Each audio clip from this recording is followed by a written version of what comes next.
What is good? What is good? What is good, everybody? Welcome back to another episode of the Daily Rundown. Actually, this is the first live stream that we're doing over here on the Daily Rundown. I'm just checking a few different things to make sure. Okay, there we go. There we go. So I had to make sure that it posted inside of Discord because I have a few different Discord things running.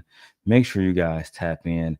This will be episode one. I will be doing episode by episode by episode to show what is what. All right.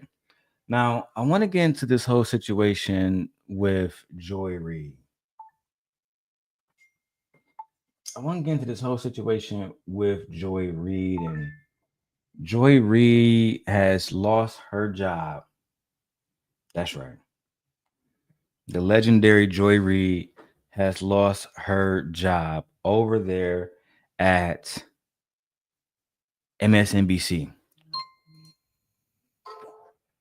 Hey, Marcy, top of the morning, top of the morning, top of the morning. Welcome back. Welcome back. Yo, I know I've been taking a little break off, but we will be getting some work done. We got to talk about Joy Reid right now. Joy Reid, man, they done got her out of here because she thought stuff was sweet talking about Trump every day. She thought everything was crazy. But I want to start with some other stuff. We got to go backwards. All right. So, first, let's start off with Donald Trump and the reason why she was so upset. The reason why she was so upset at Donald Trump and the things that Donald Trump has been doing.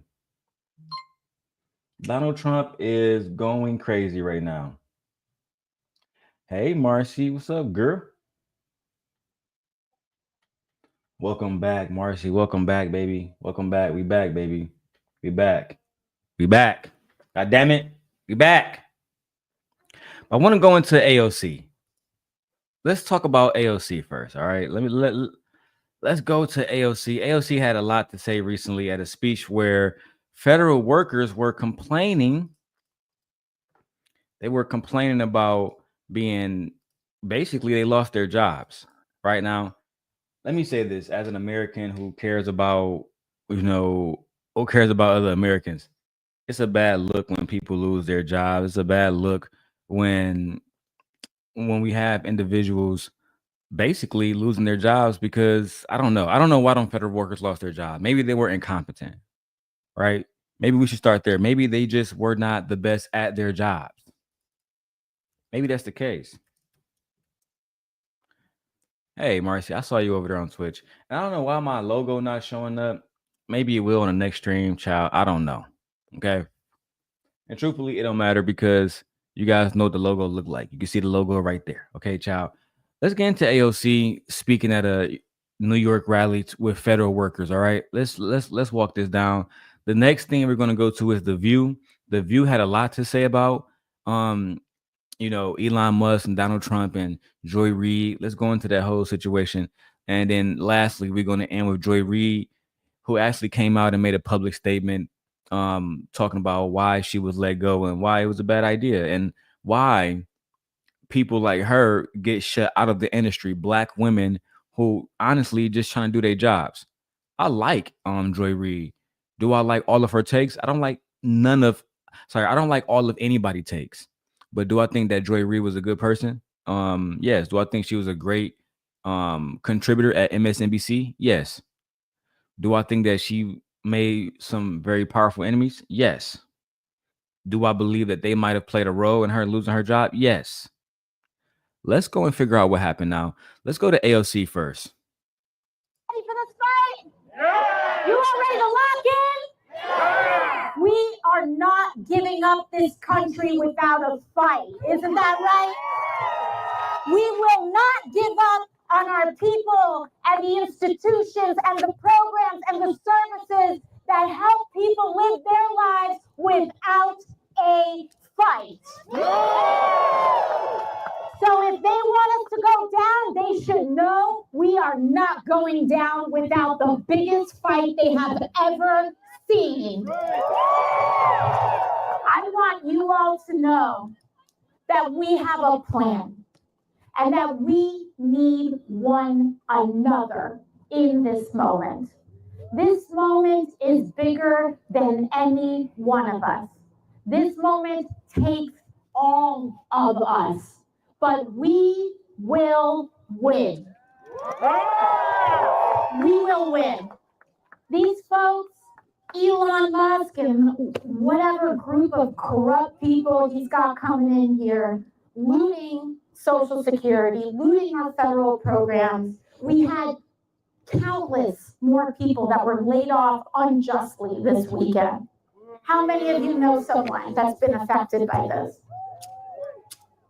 People need to understand that federal workers do work that is part of the lifeblood of our society. National Park Service workers, National Forest Service workers, everyday working people, sometimes the only vacation they can afford to take their kids on is to our national public lands, to our national public parks and services. And it's those people that folks like Elon Musk are laying off, preventing not just the workers, but millions of Americans who rely on everything from Medicaid to a public park to have any semblance of dignity. So I'll put it like this, guys. If you are running around, if you're running around waiting on the government to help you with anything, you're foolish. AOC, she gets a paycheck for doing this. I love AOC, but let's speak the truth.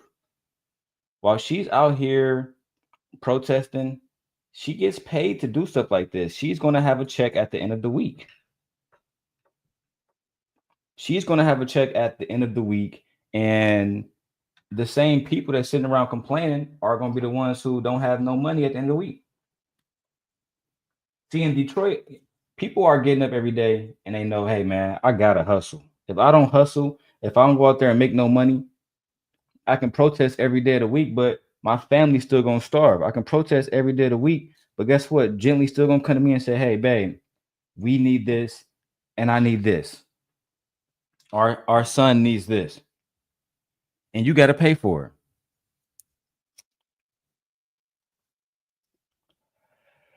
My phone bill a month, every month is it's over $500 every month now. So when I hear people like AOC saying what she's saying, I don't agree with it. I think that what she needs to do is tell these people to go out and apply for another job, go out and make money right now, and go out and make sure that you can take care of your family. Because if you can't take care of your family, you're going to have other issues.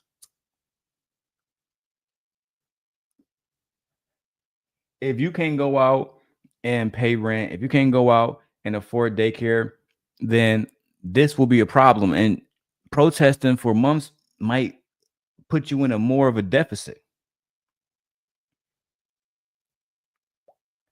That was one of the things that people like Tupac Shakur talked about when it came to his mom and her being a Black Panther. Yeah, she did a lot of great things, but she also took time away from being a mother, which impacted Tupac. That impacted him and all of her children. But let's keep going, guys. In our lives, that's what he's stripping away. That's what he's trying to take away. Don't let anyone take the focus off of what is happening right in this present moment. Elon Musk is not going after efficiency. He's not going after making these things better for people. He's trying to steal Medicaid so that he can enrich himself. He is trying to steal and gut NASA to align his pockets with SpaceX. He is trying to gut. Elon has hired thousands of American engineers, thousands of American astronauts, so that these people can go out and work. I don't see the problem with anything that he's doing as far as making sure that he has the funding to pay American workers.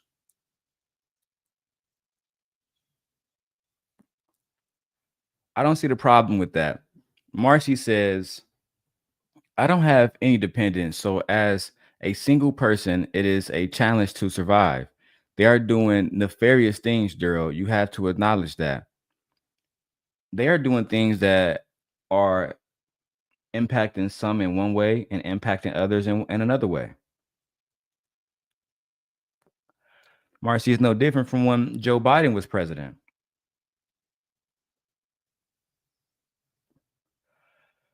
Joe Biden did things that affected some of us negatively and impacted some of us positively. And it depends on how we looked at it. I, as a black man, I still felt offended watching him pardon his son, and it's people that did things that had to sit, there's men that had to sit down for 19, 20 years for a crime they didn't even commit.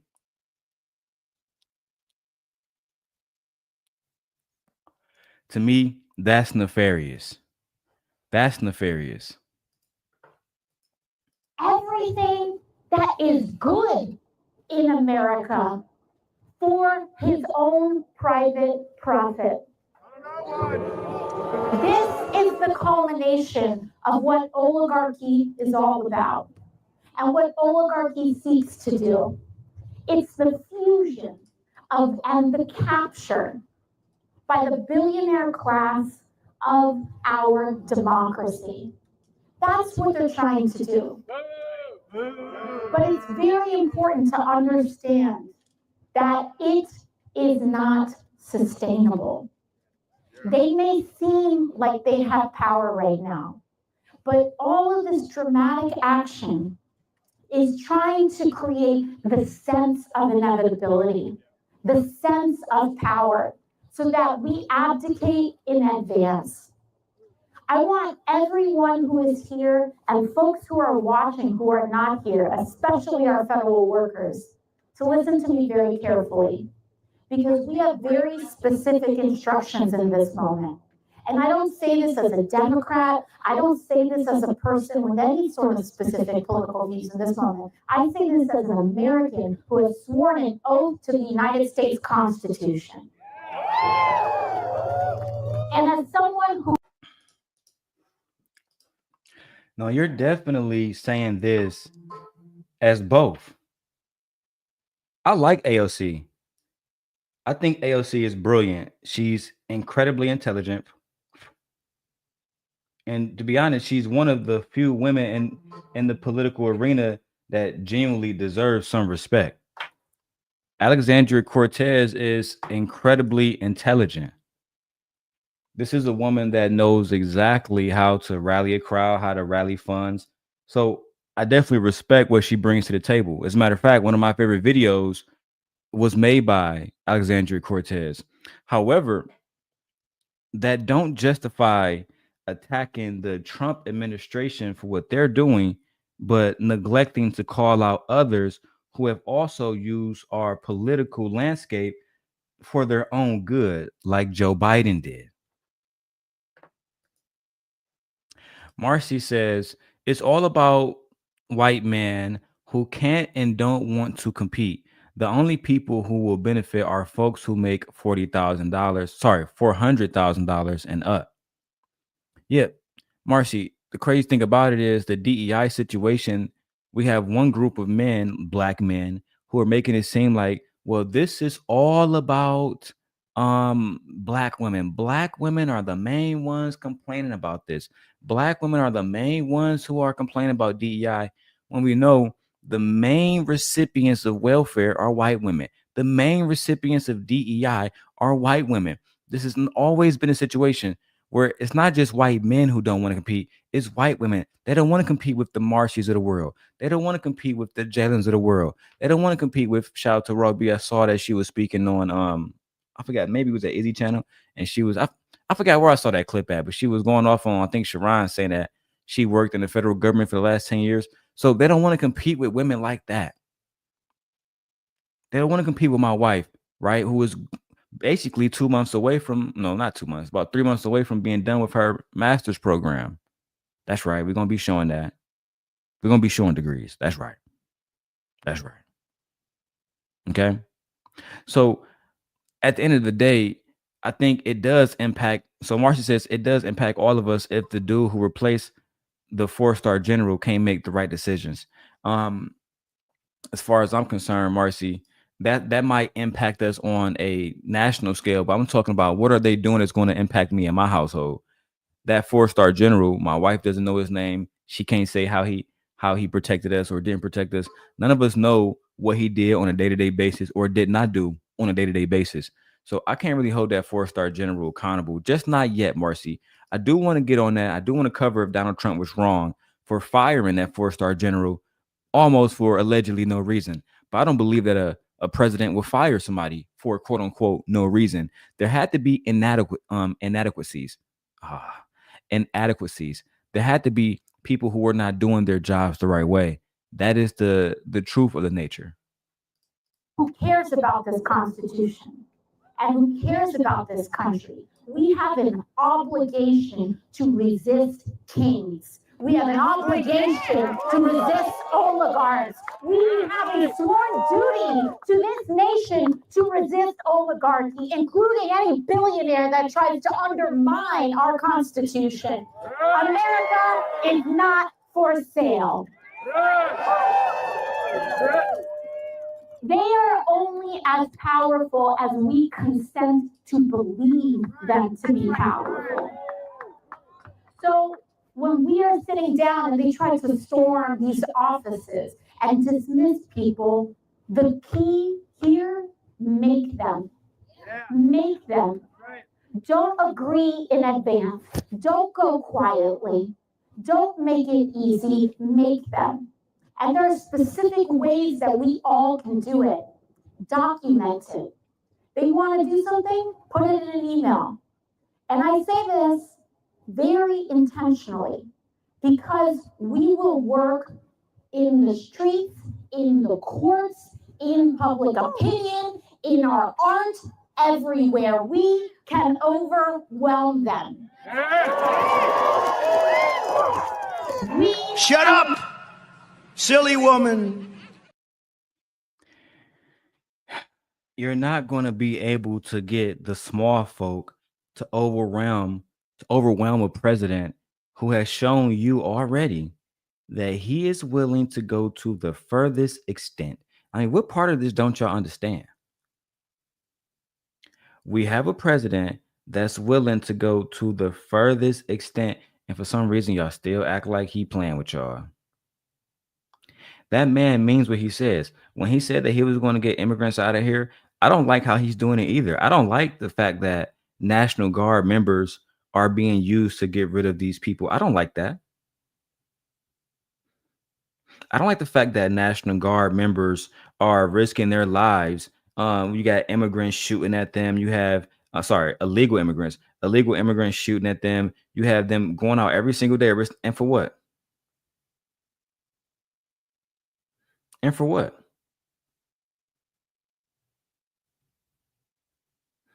For what? So, I mean, I think there's a better way of doing things. I just feel like we haven't found that yet. We haven't found that yet. We haven't found a better way to do things. And I don't like it, but this is what's happening, whether we like it or not. I think it's very, very, very disingenuous for her to try to rally the people and saying, well, we're going to be the people that get rid of Donald Trump. We're going to get rid of 2 billionaires who employ millions of people. We're going to get rid of them. No, you're not. You're going to rally people up and give them hope, and they're ultimately going to be let down when all of these people right now should be out right now applying for a job. They should be out applying for a job, period. They shouldn't be out trying to figure out who is the person we should rally behind so we can get some alleged political agenda done that's never going to be done. No. But let's go. Number them. Understand our power in this moment. Don't give up our power. Don't shy away from our power. Every small action matters. They want us to give in to this idea of meaninglessness. They want us to be seduced by nihilism. They want us to be cowed down by cynicism, don't let them. Every action matters. Make them. Every 5 minutes you stall matters. Every email you send forcing that little extra layer to ensure that they comply with the law matters. It matters because you have to understand that we are working in tandem. And I want to give you a really specific story about this. I haven't shared this publicly before, but about 2 weeks ago, I was in Washington, D.C., and I got notice. We had caught wind of the fact that the Doge team was trying to infiltrate the Department of Labor, and that they were going to come in and try to intimidate nonpartisan federal workers into handing over some of the most sensitive labor data that we have in the Department of Labor. I'm going to get to your comments, Marcy, but let me just say this. Should the president and the people that the president appoint, should they not have access to those things? Should they not have access to those things? I'm going to say they should. What do we have to hide? What do we have to hide? If we're not doing anything that's an issue, what's the problem? If we're not stealing any money or allocating sources to places where they shouldn't be, what's the problem?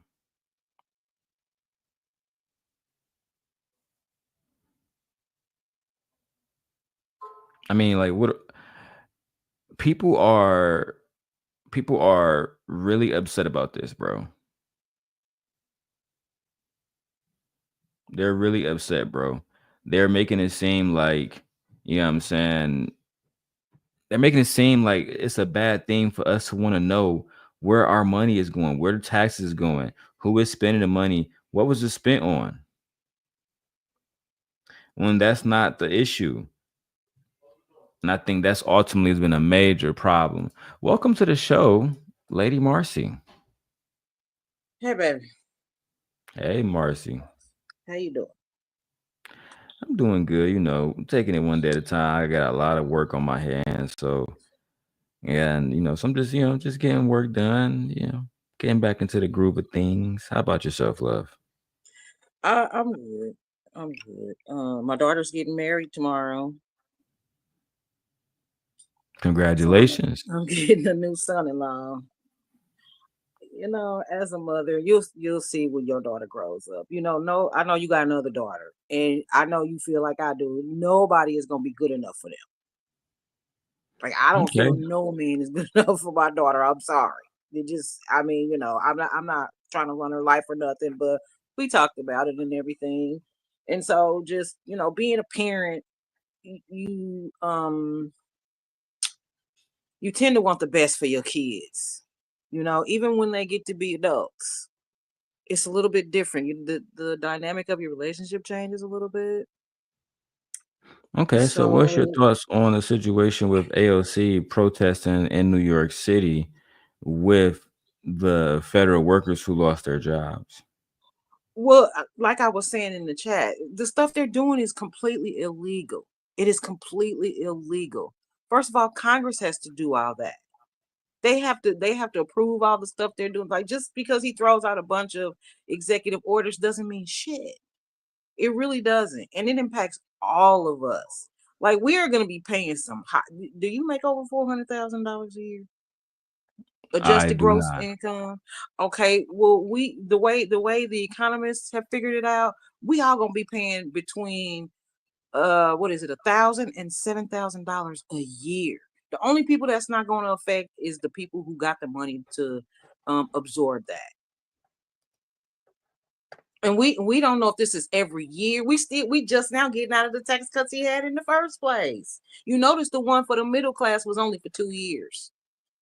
My daughter lost her child care tax credit. Nobody gets that anymore. So people with kids don't get that anymore. It's a lot of stuff that he put into place before Biden took over. We still, because it takes at least 3 to 4 years before the old president stuff, before the new president stuff kicks in and the old president stuff goes out. So we still under Trump's tax plan from when he was president in 2020. So we getting screwed all the way around. None of this shit that they're doing is legal. And the only reason he is even hanging with because Elon should be in jail. He should be in fucking handcuffs. Real talk there. Because he got rid of all the agencies that were investigating him as far as Neuralink, SpaceX. There was a safety issue there. So that's why they fired everybody at OSHA. Now you know what they're doing now? So as far as the video goes, you stand with AOC. You believe that what Elon is doing as far as with Doge is wrong. Yes, because it's only to serve him. All these investigations that they had going, he targeted all those agencies. Isn't it safe? Sorry, isn't it fair to say that if it benefits him, it benefits millions of people who work at the factories, the engineers that he hires? Like these are mostly American workers. Well, yeah, but didn't he say at first that American workers are stupid? To paraphrase, that they're stupid and they need to get a bunch of foreigners in there. Those people that he has working under him, some of them ain't even over 21 yet. They have access to the Treasury. The Treasury, Darrel. They get about $8 million. I mean, he might have said that, but it doesn't negate the fact that whatever funding goes into Tesla goes into American workers being paid and engineers getting more jobs. I mean, even right now with me finishing up this Google cybersecurity certification, like there's plenty of jobs to go into. A lot of those jobs he offered people. So I mean, like I was telling my wife, if I got a job with Elon and he was paying me $120 a year, are you gonna say you wouldn't be proud of me? She would, well, no, I don't want you to work for him. But at the end of the day, that'd be money going into my children's. We all Americans, you know what I mean? And it would literally completely benefit us. So the way I look at it is, even though I support Alexandria Cortez, and I do feel bad that the federal workers lost their jobs, but at the same time, we have seen people lose their jobs due to budget cuts all across the country. It's not just them, right? Union workers was losing their jobs when Biden was in office. And I remember them protesting. I remember doctors in Detroit walking out of the hospitals, and nobody batted an eye. Alexander Cortez didn't say anything. Joy Reid didn't say anything. And this was something that actually cost American workers, specifically like people that I know, because a lot of us are auto workers in Michigan. A lot of my aunties and uncles that stayed in Michigan, they stayed there because of the auto industry. Nothing else, literally. So that's the only problem that I really have with to be perfectly honest, with the rally. I think that if they want to protest for the rights to get their jobs back, they have a right to do that. But I don't think to politicize it, well, at the end of the day, the union workers and the UAW are one of the biggest votes in this country. If you don't get them to vote for you in a line and care about their interests, you're going to lose, which is why VP Harris lost the race, in my opinion, too, because when she came to Michigan, she was talking about contraceptive rights, which it don't matter, because in Michigan, women have all contraceptive rights in Michigan. They can go get a baby deletion. They can do all these different things, and nobody would bat an eye, right? We have public services for that. Like they literally can get a voucher for it. What was more important was they were shipping out American jobs overseas. But they've been doing that since Bill Clinton, though. They have. I will say that they've been doing that for years. That was something that, in my opinion, Obama failed to stop. Trump failed to stop when he got in office the first time, and then we saw Joe Biden fail to stop. Nobody's doing anything about these CEOs. It's not just Elon Musk. Darrel, that was during the Clinton administration, way before Obama came along. Way before. Yeah, I remember the North American they're sending new jobs over there, right? There's no reason why plants should be closing down You know why they're 400, closing? Because 500 they don't workers want to there. pay. They don't want to pay Americans a living wage. They don't want to pay what some people go to school for. So, like you said about engineers. Well, if I got to go to a whole other country just to be able to make it, that's crazy. I should be able to live in the country I'm in, where I got my degree from, whatever it's in, and work and have a decent life. They pay some of them people over there $7 an hour. $2 per piece, some shit like that. Some of them work in sweatshops because it's cheaper. It's cheaper. Eggs are $25 now in some places. Yeah, I buy egg whites. It's $30 for a case. That's crazy. And it's not because of him, it's because of bird flu. He took us out of the World Health Organization. If another pandemic hit there, we fucked. Oh, we gotta watch our language on this one. Oh, I'm sorry. If another pandemic hit, we done. We're done. Like I said, I just feel like they're only serving their interest, whatever that is. And it's to make money, but not it's the trickle down stuff don't work. Apparently, we saw that didn't work at all. They don't want to pay people. They just don't. They don't want. Rockefeller said it a long time ago. We don't want a nation of thinkers. We want workers. A thinking man is a dangerous man. There's no critical thinking skills at all. And everybody's just kind of going with, oh, well, I don't look up to rich folks because they're not happy to me. Half of them just jump off buildings when they can't get nothing done or when they feel like they losing something. So, I mean, I worry about my grandchildren's future and my daughter's future. I know I probably won't be here when my grandkids grow up. Maybe I will, maybe I won't be. But as it stands right now, they're not going to have no kind of life. None. And this is why we got to do better to actually vote the right people in office. But I do want to finish out this segment so we can move on to the next one. And yes, Gore, yes, this is a clean channel right here. It's a clean channel, my baby. Yes. And understand, just like there are consequences at the Treasury Department and so many other departments, and the Department of Labor, if those numbers get compromised, our jobs report is harder to believe, U.S. economic data becomes less reliable to believe, highly consequential. And I had heard that the Doge team was going ahead over there around 4 p.m. that same day. And I said, well, here's one thing that I know that I can do, is that we can remind some of our federal workers over there of all of our legal obligations to comply with the law that forbid us from handing over sensitive classified personnel and classified information. So I drafted up a letter. And people say, oh, letters, who cares? But I said, whatever, this isn't going to be a public-facing thing. I drafted up a letter reminding the department and reminding folks of their legal obligations. Say, okay, Doge wants to write letters, just seeking power, let's use our authority. Drafted it, and I marched on over to the Department of Labor. I was able to access the building without anybody knowing. Access the building, and I went inside the Department of Labor.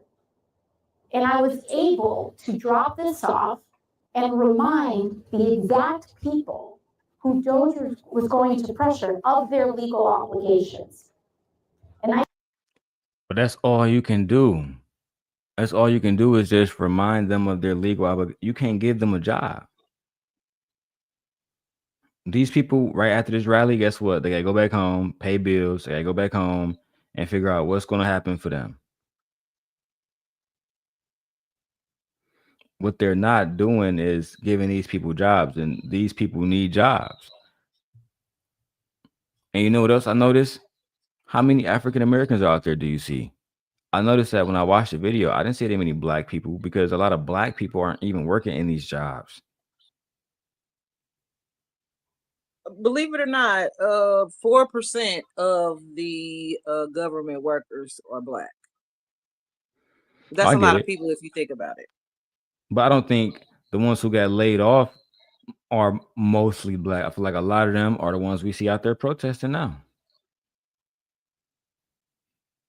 But regardless, they do have a right to protest. All I'm saying is, I believe that time would be better spent applying to a new job immediately. A lot of these people are highly qualified individuals. They are going to be able to find new work. Who you think can find a job faster? These people or somebody like Jay Prince?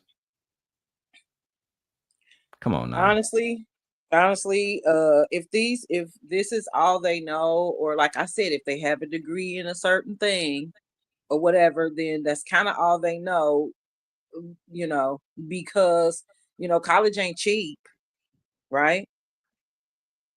And they're trying to get rid of some stuff like that too. Like it's just so much that they're doing that, like I said, is completely illegal.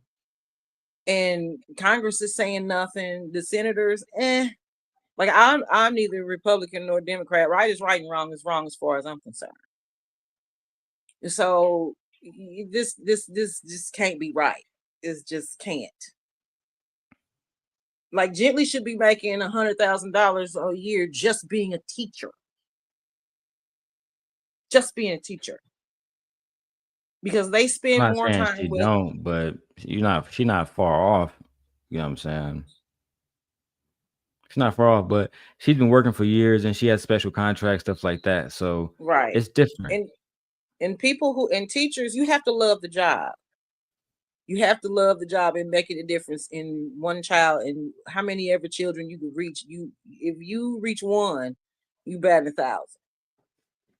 Right? So most people don't go into teaching because there's not a lot of money in it. Like in the summertime, all this time I thought that once the summer break hit, that they got like unemployment or some kind of stipend. Oh no, you have to figure it out. Which is crazy to me. But back to the video. Shout out to Gore. Gore says, good perspective by Marcy, but respectively, we needed this reset. Glad some government employees are laid off. No one is safe, just like the rest of us in the private sector. That's a fact. He also That's says true. big tech has had layoffs for a while now. Government workers for so long have done very little to keep their jobs. Welcome to the marketplace, Wild Wild West. What you have done for me lately? What have you done for me lately? So that's the way it is. You know what I mean? I can't really feel bad for them when I'm watching people be basically fired for little to nothing in every sector. You know what I mean? Again, to highlight the auto workers, there's no reason why they should have been kicked out. Well, he's pretty much got the monopoly on electric cars now because I just read there was another company that makes the exact same car, only it costs a little bit more than the Tesla. So what he did was take over the market by making the Tesla cheaper. So now that company can't compete anymore. I mean, Yeah, that's not good. right. But that's But something everybody can't afford a for Tesla those big either. companies to worry about, though. You know what I mean? But everybody can't afford a Tesla either. Right? And not don't everybody disagree with wants that. to drive a Tesla. Like I hear you say you want like a truck or something. Not everybody's Yeah. scrambling to get one. I wouldn't mind a Tesla, but just you know what I'm saying? I got too many kids to buy a small car. I got a big car, you know what I'm saying? Shit, that shit is what it is. All right, let's get back to this video. I said, can I get your commitment that you will do your best to comply with the law? Should you be asked to hand over this information? They said, yes.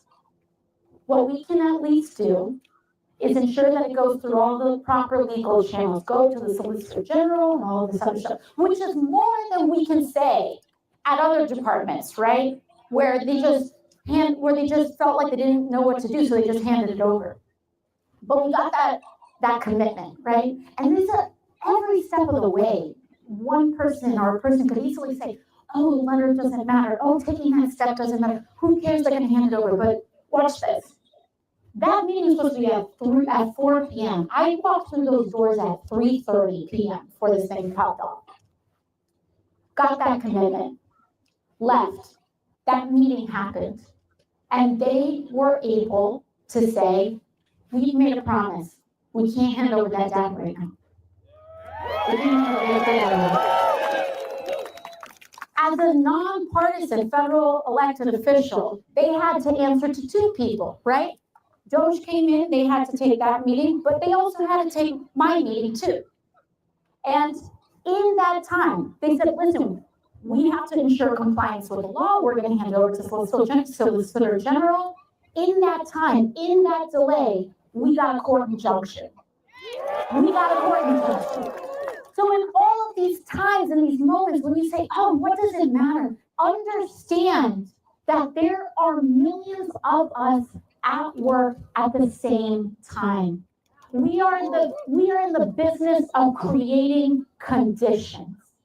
There's not one act that is going to save all of us. It is going to be the constant pressure and commitment to saving our democracy. They cannot withstand the constant, consistent pressure. They will crumble under it. Every day, our job is to wake up and say, what can I do today? There is no act too small.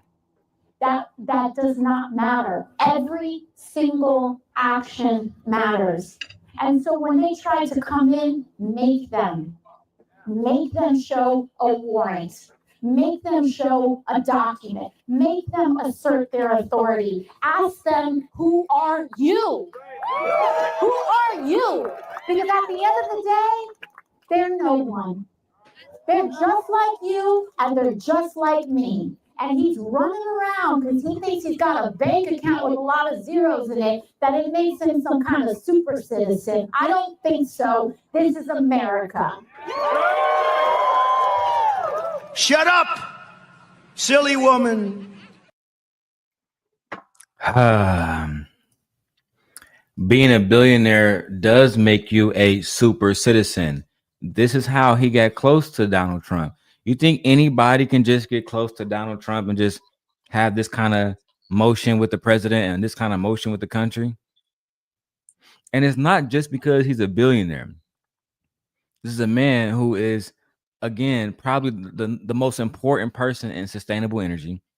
This is a man who built SpaceX off his back with his own two hands and is damn near competing with NASA for space contracts right now, which has never been done in the history of America. So he is a super citizen. Let's just be real.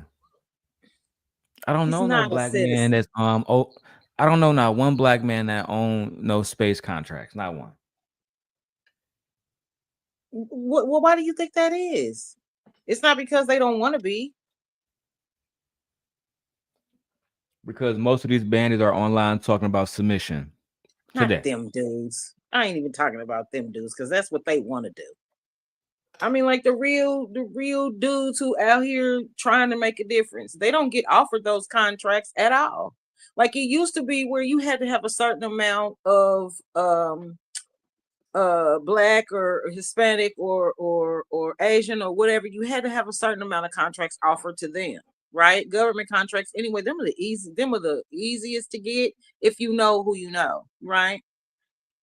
Because there's a lot of palm greasing and networking and $25,000 plate dinners and stuff like that. Don't forget there's lobbyists too. Right? So it's all about who you know. It ain't about what you know. It's about who you know. But can we agree that a lot of those contracts are awarded, not given out?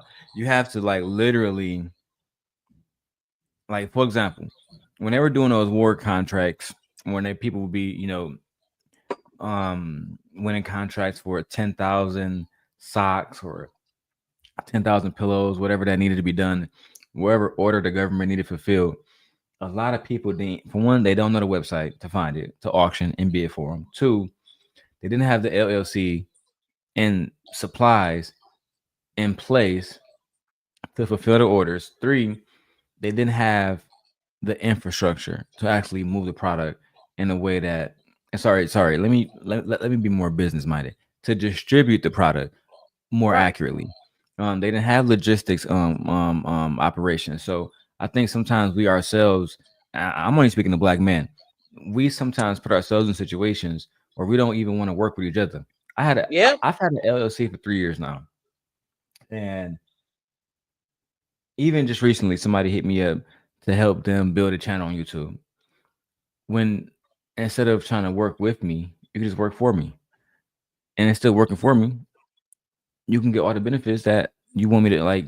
But now I'm realizing, and I told that person, I can't even call you until you pay me, child. Mhm.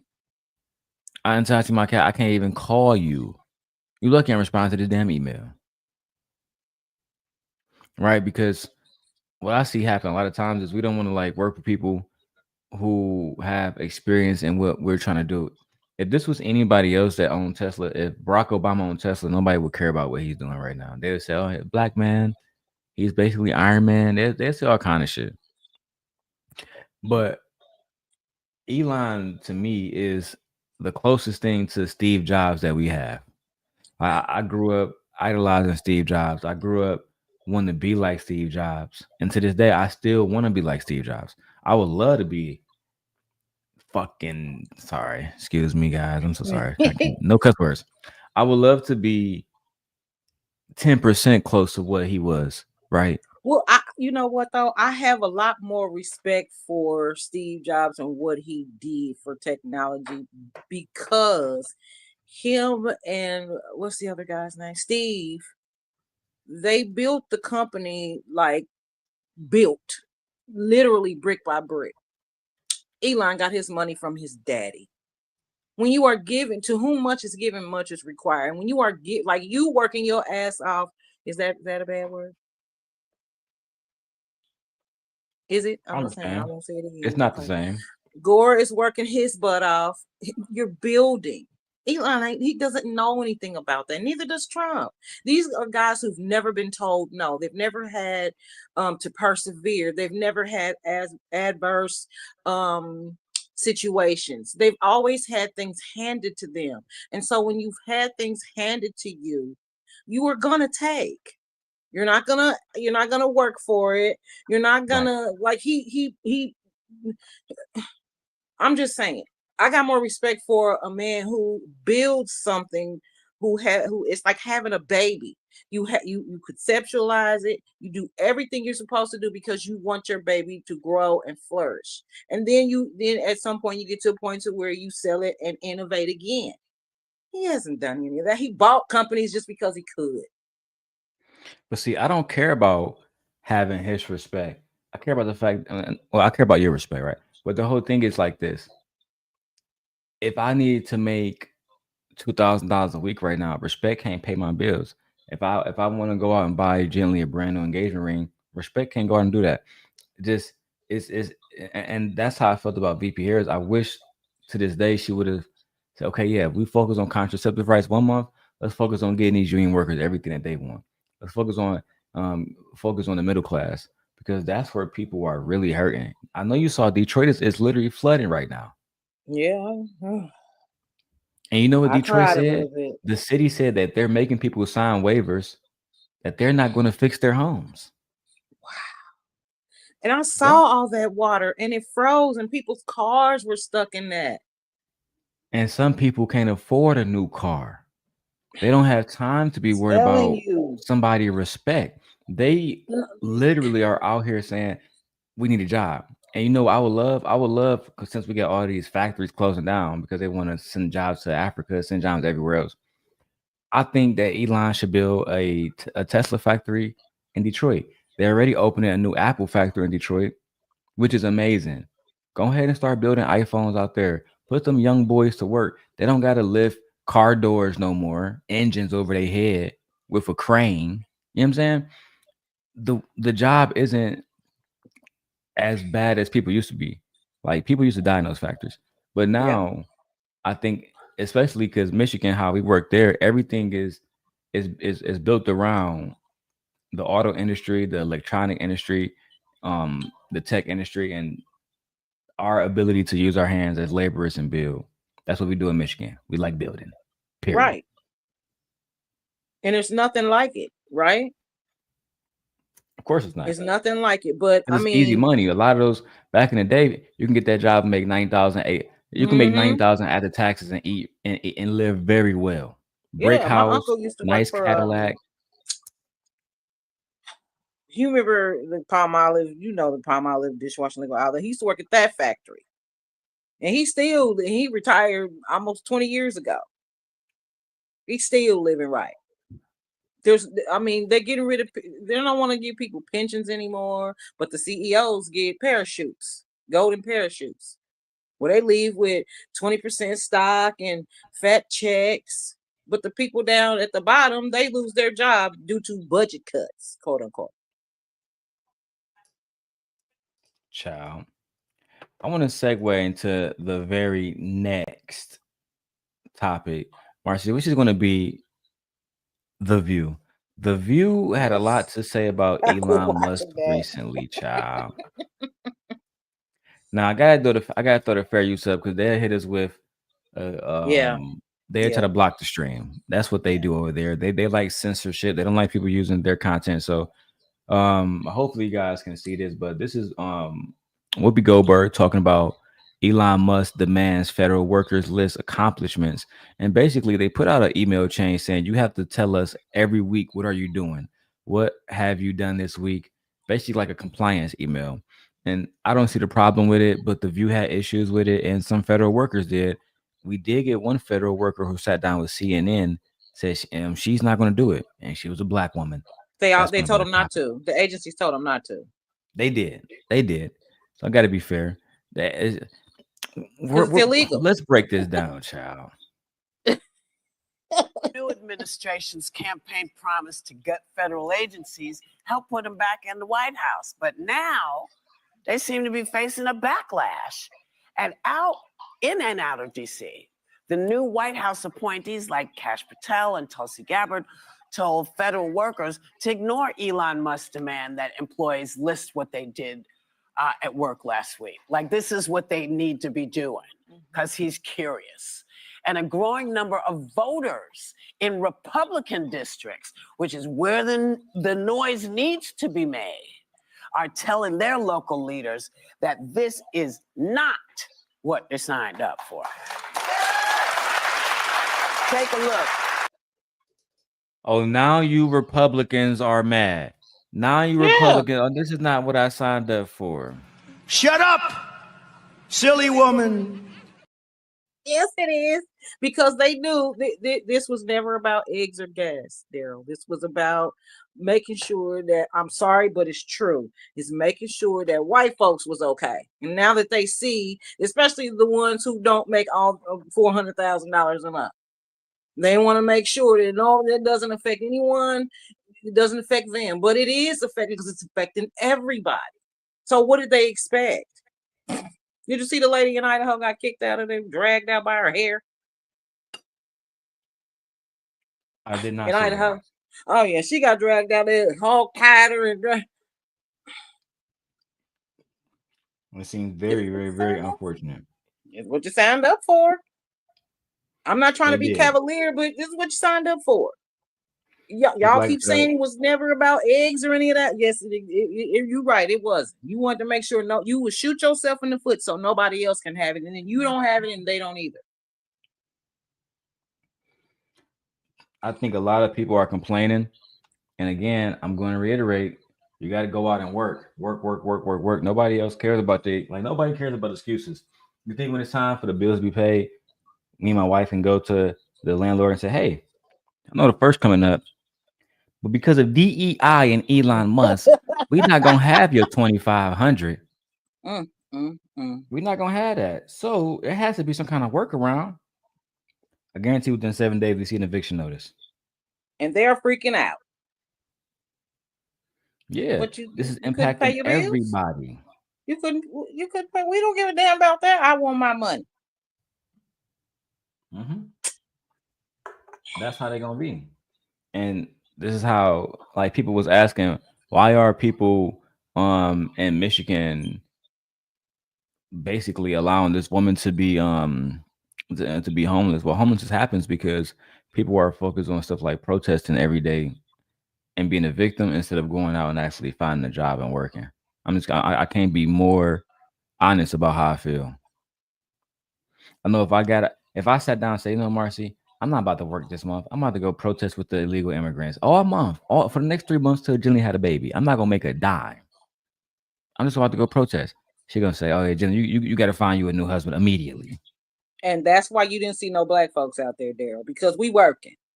Yeah, I just about the black men and women know. They know better than anybody. That's why you don't coming to see us save out you. there.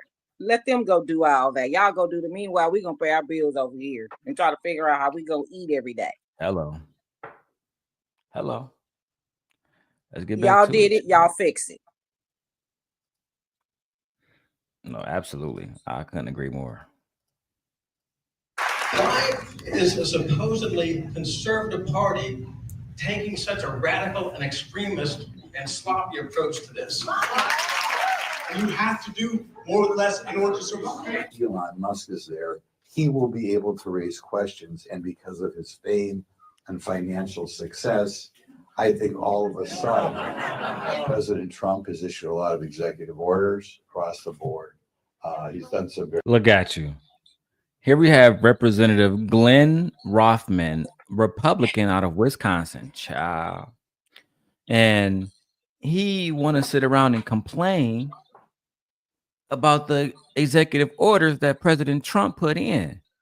But you voted for President Trump, stupid. Okay. Did you know he had the nerve to turn off his phone so people couldn't call him no more? Whatever President Trump did, I support him because he is the one that people like Glenn Grothman elected. Be careful what you wish for is what I say. Yeah, I try to tell people all the time. I'll tell my wife this all the time. She said, well, all good, evil, good, girl, ain't no good and evil. Every system is ran by its current base of power. And right now, it's white thanks men. to Republicans like this man, Donald Trump and Elon Musk are the current base of power. And you they are can running try roughshod. all you must to try to get rid of it, but you cannot. The only way you get rid of it is by voting in the next 4 years to remove the Republicans. If you don't want to do that, if y'all ain't talking about that, you ain't talking about nothing. And close to 14 million people sat on their butts and didn't do a thing, Darrell. Oh yeah, didn't do a thing. Now I know you ain't complaining. Just sitting back chilling, Marcy. Didn't even go out. Didn't even bother to make their voice heard. Like, hey, bro, you feel like voting for the country? I don't care about that. I got some and half of them, they don't participate in local elections. They don't participate in state elections. They don't go to the school boards, the county commission boards. They don't participate in none of that. But you got all these complaints. We have turned America into the most crybaby woke nation in the country. That's our word, Darrell. We need to take it back. And back in the day, Marcy, my granddad, my grandma, they worked. My grandma used to work, then come home, take care of the kids, and go outside and make sure she plant, take care of her garden. Oh yeah, the boomers. My parents. I don't know what your parents are, but my parents are boomers, and those are the ones they got out there, protested the war and all that stuff, and made sure with the equal rights and all of that. And right, they did all that, but they pulled the ladder up. So now, us on down, Gen X, the millennials, everybody else, we got to try to scramble when they didn't have to. That's why my mother's attitude is so cavalier about this whole thing. I said, Mama, if they cut off your Social Security, you're going to be on that phone and you know it. And she used to work for the government too. She retired. Oh yeah. You cannot have that attitude. You have to think about everybody. I told her, think about your great grandkids. Everybody is going to pay the price for their insolence. Right. Everybody. And I do mean everybody. You know what I'm saying? My mom, at least I'm glad she went out and vote. You know what I'm saying? Because if she didn't, I wouldn't want to hear nothing. I don't want to hear what you got to say. Listen, I'm telling you, I told her the same thing, Darrell. told her the same thing. If you don't go out and vote, you can't complain to me about nothing. Don't even come Because to you the me. I one got too many cussed me out problems. about voting. You think if Trump said, "Hey, Darrel, I want to come over to Daily Rundown and I want to break down something," me and Eli, you think I'm gonna say, "Oh, I can't do that because no, I'm about to get paid." Okay.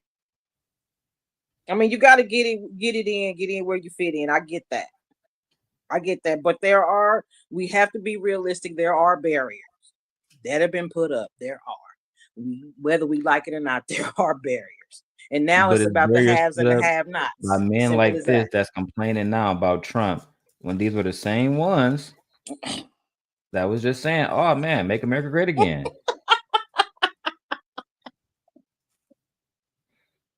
So no, yeah, we about to make America great again. That's what we about to do. Very good things. I think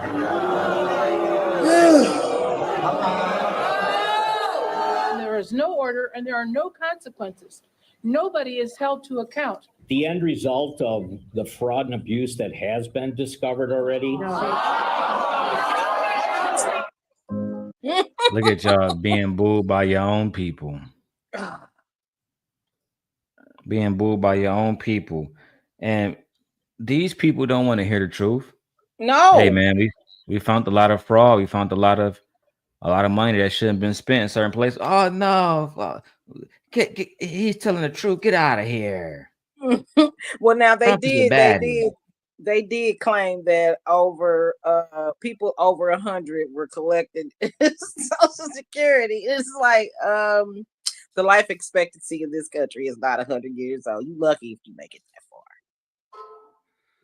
But people, you don't want people to have Social Security.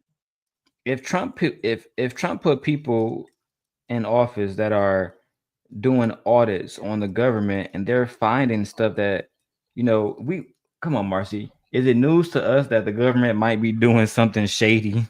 No, not at all. Now, I found out back in the 90s that they were paying some guy, I don't know what his title was, but he was being paid. Hear me now. I swear, I was like, wait, what? He was being paid to test the thickness of ketchup. That's goofy. But you're going after the people who literally need food stamps and shit. I'm sorry.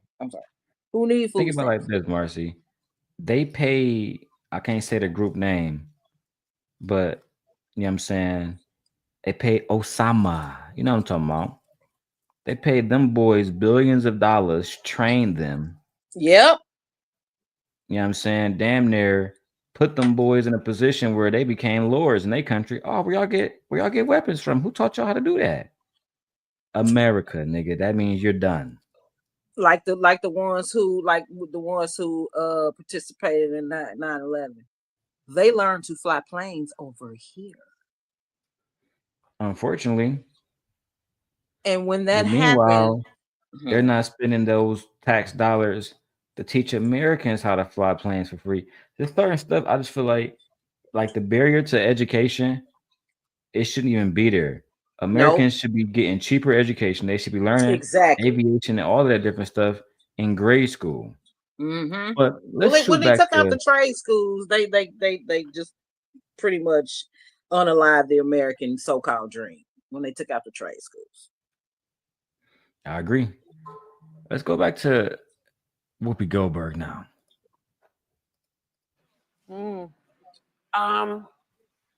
So maybe a lot of voters didn't see this coming. These local officials should be listening to their constituents, or are they going to fall into line with the White House? Because it seems to me many of them may not have jobs in a year. Yeah, I think what we're seeing is the find out period, right? I think of a lot of the people that voted for this new administration, and they certainly didn't vote for Elon Musk. And so what I do want to point out is that Elon Musk is allegedly responsible for the DOGE, which is the Department of DOGE. It's the Department of Government Efficiency. And it was started to root out waste, fraud, and abuse, right? Now, let's talk about waste. We're still waiting for Elon's group even though the White House now says he's not in charge of the group, to identify real government waste, because they claim that they saved $55 billion. Well, that is false. The itemized data shows it's far less. And in fact, a post-analysis found that hundreds of these canceled contracts that they listed as representing savings, there were savings of $0. So that's the first thing. And the numbers were way off. And the numbers were way off. How come they don't list their contracts? That's my second point. Oh, fraud. Now, Musk's own companies have been promised or awarded nearly $21 billion by the U.S. government since 2008. Now, the cash is still flowing to Elon Musk, with another $76.7 million promised since Trump's inauguration. Yet Doge is firing those federal employees that have oversight over his own contracts. So where is the fraud? Is it in the government or is it in Doge? You know, I think can I say one last thing? And so in terms of abuse, they are abusing federal workers. They are abusing federal workers. I was a federal worker. And I think they're abusing them because they're blinded by Elon Musk's greed. I was a federal worker. Now, how am I supposed to respond to Elon's request that I list 5 things when I've been in front of the grand jury, when I've met with witnesses that are in WITSEC programs in Oregon, and am I supposed to identify people and put their lives at risk? That's what they're asking. Everybody, Marcy, is every government worker working with WITSEC individuals? No, and to be honest, I don't like Sunny. I just don't like her. I don't like her. But some of what she said, I have to agree with, because if you're going to find fraud, then do it, but don't make up stuff. Okay, because that means you're misleading, and that means you're hiding something, right? Potentially. Like what you got going on? Would you want somebody just to come in and say, okay, get rid of this, get rid of this, get rid of, like, wait, what? Wait a minute. So if you're gonna find it, find it. But don't do it to the detriment of, plus, again, he was not elected to anything. Again, he is doing all of this for all the agencies that he is firing people from, are agencies that had active investigations against him. I agree. It's very self-serving. Now, if you're gonna be self-serving, that's different than what you claim you're doing. To me, it's just a bunch of greedy people doing stuff, doing a bunch of backhanded crap. And it's just not cool. If you want to, because basically what you're trying to do is keep everybody distracted from what you're doing. If you're honest about what you're doing, and if you're real in what you're doing, then it shouldn't matter that you come under scrutiny. You, like you said, if you're telling the truth, what you got to hide? I agree. So with why are they being so sneaky about all this and underhanded about all this? Nobody is getting money put in their pocket except him. Did you hear about the Doge payments? No, I didn't, but I want to get back to the clip. Let's do it. Their job to 5 bullet points. Well, you know, I think that instead of whether we should call it Doge or we should call it Dodge, because they are dodging logic, they're dodging oversight, they're dodging legality, they're dodging the Constitution, and they're certainly dodging any sort of empathy or compassion for your fellow Americans. I think what people are beginning to find out, and I've sensed a shift. It's been a little bit over a month now. I know it feels a lot longer than that, but I have sensed a shift in the last week, because I think, you know, people are hearing about all the pain, all the suffering, all the distress, all the fear. They're hearing about the little 11-year-old girl committing suicide because she was bullied because her parents were undocumented immigrants. They are hearing about the fired fire rangers and park rangers. They're hearing about the firing of CQ Brown, a general who... This is all unfortunate, but again, as a black man growing up in Detroit, I didn't hear this kind of noise when a lot of black kids was committing self-deletion over all kind of stuff growing up in Detroit. Nobody on The View talked about it. I didn't hear about that kind of stuff. Yeah, that's because they wanted crack to kill us off. That's what it was. I'm talking about. I ain't even talking about. I'm talking about now. It's stuff that's happening now that they don't talk about. That they Yeah, ignore. they don't care that we come up missing, that we get And kidnapped. I'm not talking about they. I'm talking about these women. These 4 women specifically. I ain't talking about the government. Oh yeah. These 4 women are not talking about it. I see them talking about all the stuff that Trump do wrong and the government do wrong and all the stuff that Elon do wrong, and they're trying to basically. They're in so many words saying, "Hey, Elon doesn't care about these little girls that's dying and these little girls and these children." But at the same time, this stuff happened under Biden as well, and y'all made it seem like it was the Republicans' fault still. Well, it's enough blame to go around. That's for sure. That is for sure. So I nobody's just feel hands like are it's clean. a little To tell you the truth. disingenuous for you to make it seem like you care about the people now when we know at the end of the day you just don't like who's in office. You know what I'm saying? That same little girl could have deleted herself if Kamala would have won, and y'all nobody would have blamed Kamala. Not one person. Nobody would have said like, "Oh man, she got in office. This little girl is being bullied because her parents are immigrants." Bro, people was getting bullied when Joe Biden was in office, bro. You don't think people was getting bullied because they're immigrants? Of course they were. Yep. But now we're That's trying to. true. That's disingenuous to try to put that on. And the reason why I don't like that, Marcy, is because it's happened to me before. When people Right, put me stuff too. on people that it's not. For one, you're doing it to try to basically get the public to go against somebody, and it's disingenuous. This is why I don't like it.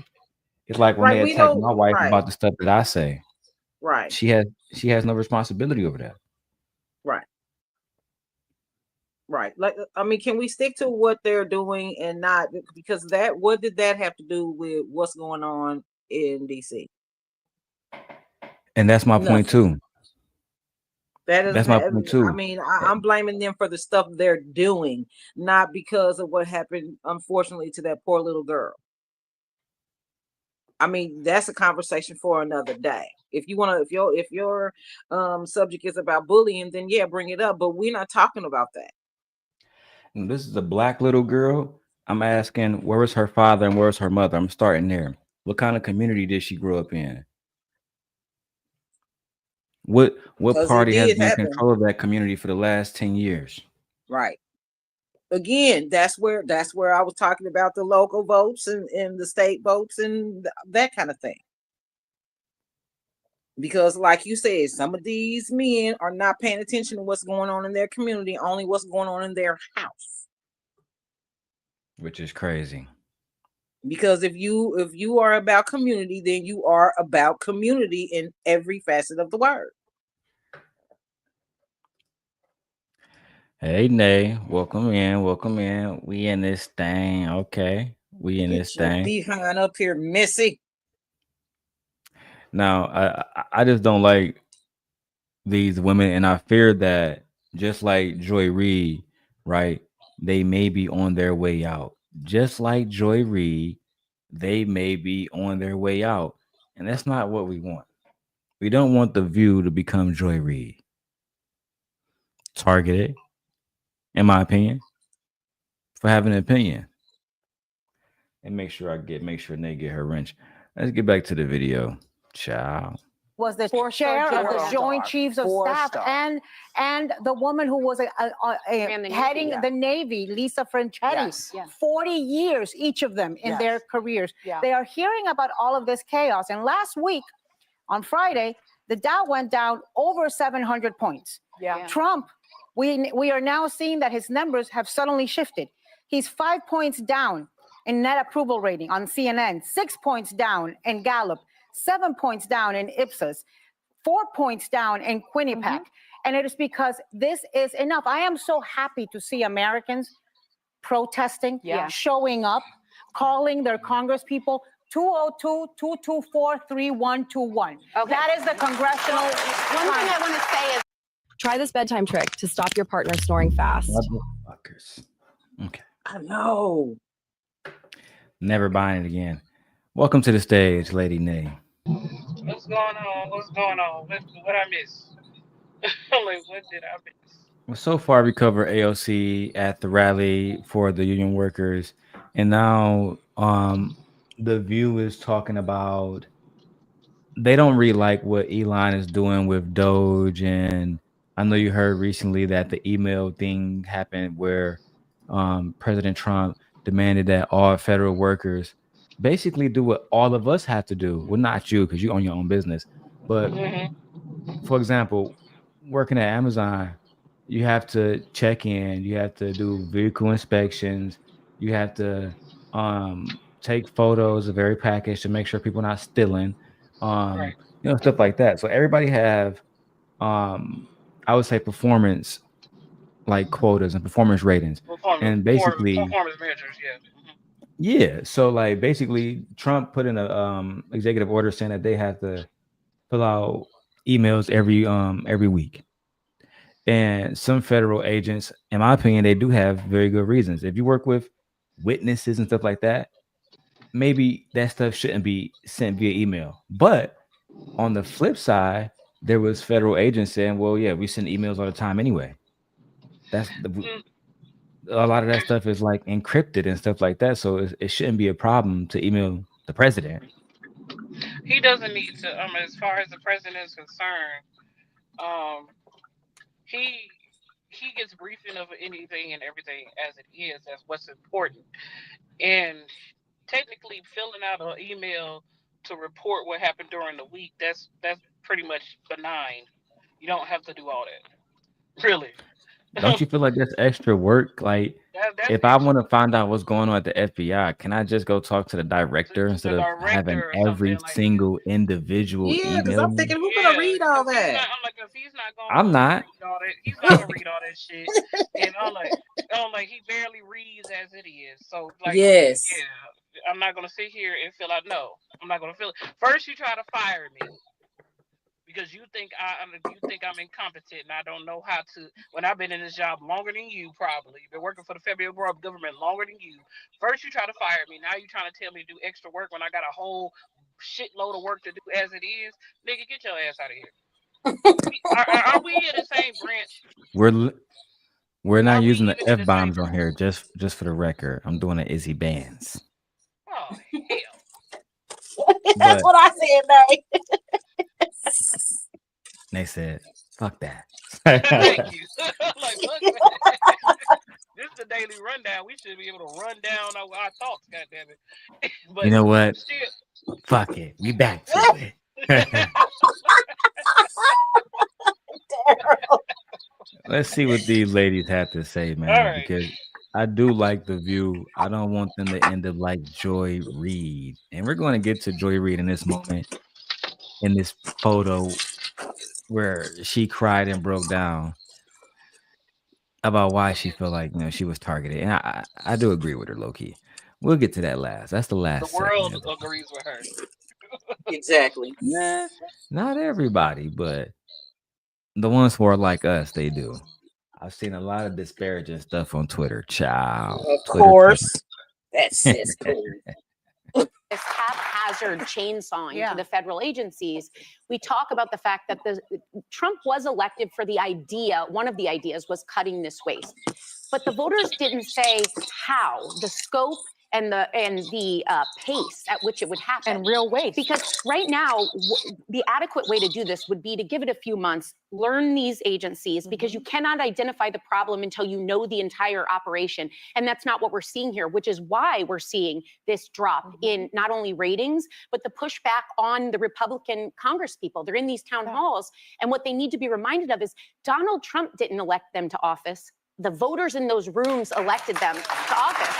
And in 2 years, when the midterms come up, they're going to notice, because right now we've seen like Jesse Waters and Fox say, oh, well, we wanted the waste cut, but not the veterans. And then like Zachary Levi said something like, some of these people voted for you. He's a president for everyone. And when you criticize what's happening here, you have to recognize that you have people that are taking orders from Elon Musk, who wasn't elected, but then their own administrative heads, like Kash Patel. And Tulsi Gabbard are saying, no, don't reply to the email.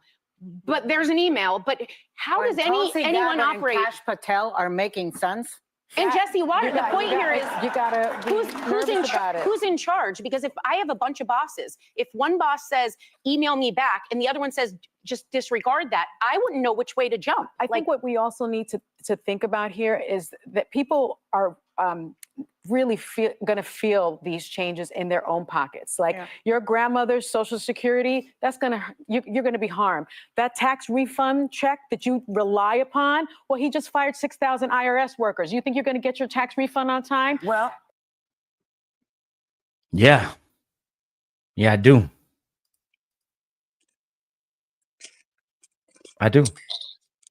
TurboTax better have my shit on time. 6,000 IRS workers got fired because 6,000 IRS workers did not do their jobs. That's a lie. But I said maybe because yours got in before the firing, because he just did fire them not even a week ago. So your taxes was already in. I'm gonna mute you, Marcy. You got background noise. Okay, that's fine. Go ahead. But yeah, that firing happened probably after you did your taxes, sir. So your stuff is already in the system. So of course it's gonna go through because you've already done it. But I think he fired those people like a week ago. So yeah, those people who are now filing their taxes now, yeah, it's gonna be a slowdown. And then us business owners have to like April the 15th to file our taxes. So that's gonna hinder us too. Big corporations that haven't filed their taxes yet, it's gonna hinder them because he fired so many people. And then imagine the process of the other people. Imagine the process of them trying to hire new people. Because you got to go through clearance and all that to do IRS. That's government. So most of the people that he probably going to put in office is what, quote unquote, DEI? Huh? Oh, okay. Get rid of it just to put who you want. Yeah. But I don't know. So all of them was fired for basically no reason at all? They have no legitimate reason. What has he said was the reason they got fired? From what I've been hearing, they really wasn't, like, their contributions wasn't adding to the overall What contribution? Like I guess, that's why he wanted them to do this weekly email so they can figure out what contributions, because if they're not doing anything, like, let's say this, if we had a basketball team, whatever, I know it's a bad analogy, and I put 5 people on the team and it doesn't change the overall scheme, then I can make an argument that they wasn't doing nothing for the team. You know what I'm saying? That they was here getting paid for that no bullshit. reason. You don't even believe that bullshit. Dude. No, I'm dead ass serious. Internal Revenue has everything. I don't think legally those people can be fired for no reason at all. But then people were saying that there were clauses in their contracts that would say stuff like, this is a contract that can be terminated at any time for any reason, stuff like that. I don't think people should sign those kind of contracts. But people do, and don't read the fine print. Yeah, that's a problem then, because you kind of give the power to the company, to the company. If you don't, I've never seen one. Like, have you seen one of those kind of contracts that says I can get rid of you any goddamn time for any reason at all? Yeah. Okay. Yeah, I've seen it. So they do exist. They do exist, yeah. I had no idea. Yeah. Yeah. So yeah, the IRS doesn't really do much besides check over people's taxes, make sure they're adequate, send them back. But these are people, most of these tax people are accountants, auditors. So it's not like they don't have the education behind what they have to do. You can't just go to the IRS and think you can work for the IRS. Okay, so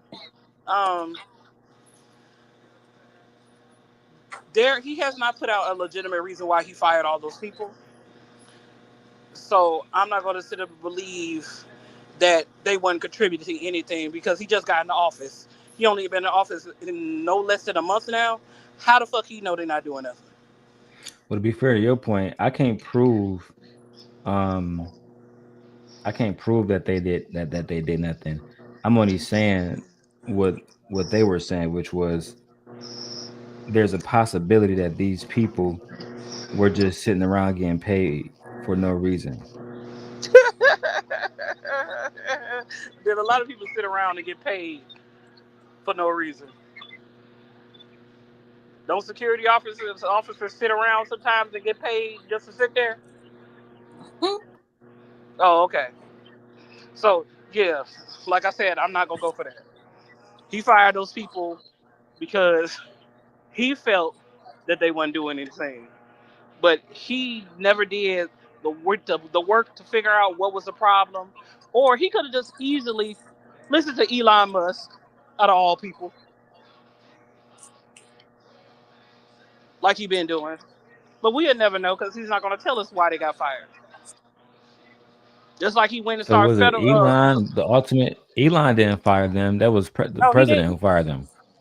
He didn't. I'm not saying that. He's going to ultimately listen to Elon, just like he fired a lot of DOG people. He fired a lot of FAA people. He fired a lot of. Why is he firing these people for what? Oh, you mad because your tax you get audited every year, or what? Okay, then you don't. There's no legitimate reason. No, I Until we definitely agree know, with you on we'll that. never know. I can't disagree with that. You know what I'm saying? If they was fired for no reason, then yeah, that's not good. Because again, they got families too, and more than likely, they are Americans. Gore says the information on a tax return is transmitted and sent electronically to an IRS computer where it is automatic check and process. Gore Yeah. trying to say like it's not like human eyes on it no more. So No, human eyes are always on it. Yep. Human eyes are always on it. They still have to go over that paperwork, and whatever they identify is, like, even though yes, the computer does most of the work, they still have to go over it, find the problem, send it back. When it comes down to giving out tax advice, people got to be there. When it comes down to filling out the form, people have to be there. So a lot of people don't even know how to fill out their taxes, regardless if you do it online. They still don't have a clue. So yeah, I went through TurboTax, but I still had like a. They gave me like a expert to do it. yeah, somebody to help you. So saying that these people are not needed is not good.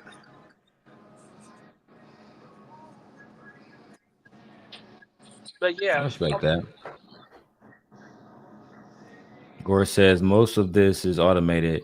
Your taxes will be processed in time. yeah, But I yeah. mean, I that said might be whoever true. already filed their taxes, you're going to get them on time. But the people who have taken that are just now getting like their W-2s or filed a little later than most, yeah, we're gonna have a problem. Shout out to these beautiful ladies at The View. Medicare, Not only Medicaid, that, but Social Security, but none of these everything. things have lowered the price of eggs 1 cent. Not 1 cent.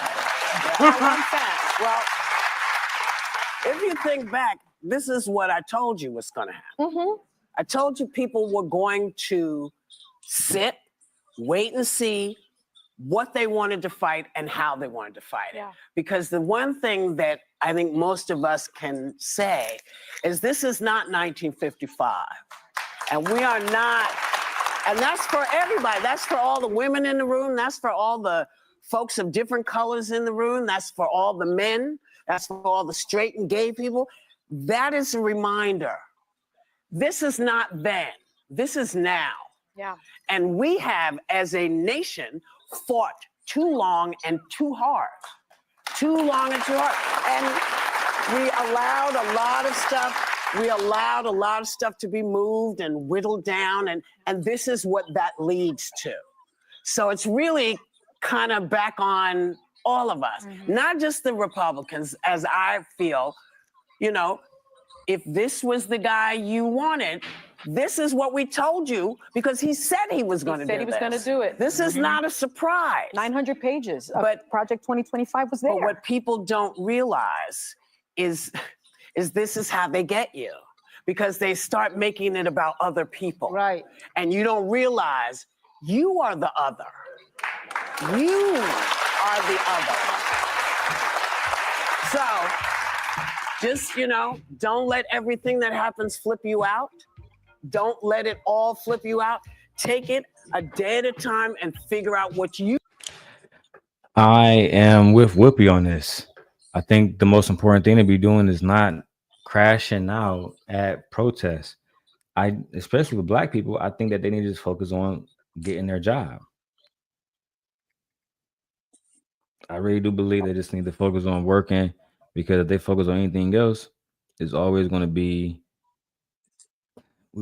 at the bottom. They're going to give these other people more than us just because, and we all know that. So I just feel like Whoopi is right. The best thing to do is to stay focused on making as much money as you possibly can for your family, and not actually like this woman that we're about to watch next, Marcy, on CNN. She basically quit her job over Elon Musk saying that he's demanding an email. That's not smart. Wow. But let's go to that report. Child, it's about to get crazy. Ago, in a major and confusing backtrack, now saying federal employees may get a second chance to respond to his email demanding to know weekly accomplishments or lose their job. The deadline from the email that he sent over the weekend was midnight tonight. Now Musk is saying, quote, subject to the discussion of the president, they will be given another chance. Failure to respond a second time will result in termination. This is very confusing because, maybe the agencies run by Trump's appointees were basically saying, don't reply to the email. And this new kind of, okay, you get a second chance and then you're fired, came just a few hours after President Trump had warned that anyone who didn't reply to the first email would be punished. He had praised Musk's ultimatum as a, quote, ingenious idea. If you don't answer, like you're sort of semi-fired or you're fired, I think everyone thought it was a pretty ingenious idea. Eddie Drummond is out front. See what I mean? Damn. See exactly Damn. what I mean? Damn. All right, Nate. My bad. See what I mean? If you don't do, You went out, Nate. I think she's driving. I heard her blink. No, she is. Yeah. Oh. Yeah, here. It was switching to my car, but pretty much you're gonna fire me if I don't send you an email talking about what I did during the week. Like what? I mean, you get weekly reports. You send that to the manager or the HR, the boss, whoever's over you. They already do that. You get memorandum and everything. What needs to be accomplished during the week. So why do I need to send it to you?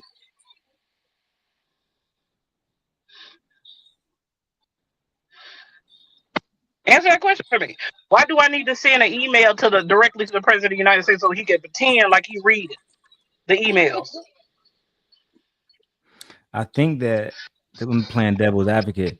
I think that they're trying to collect enough data to truly understand where this money is going. What?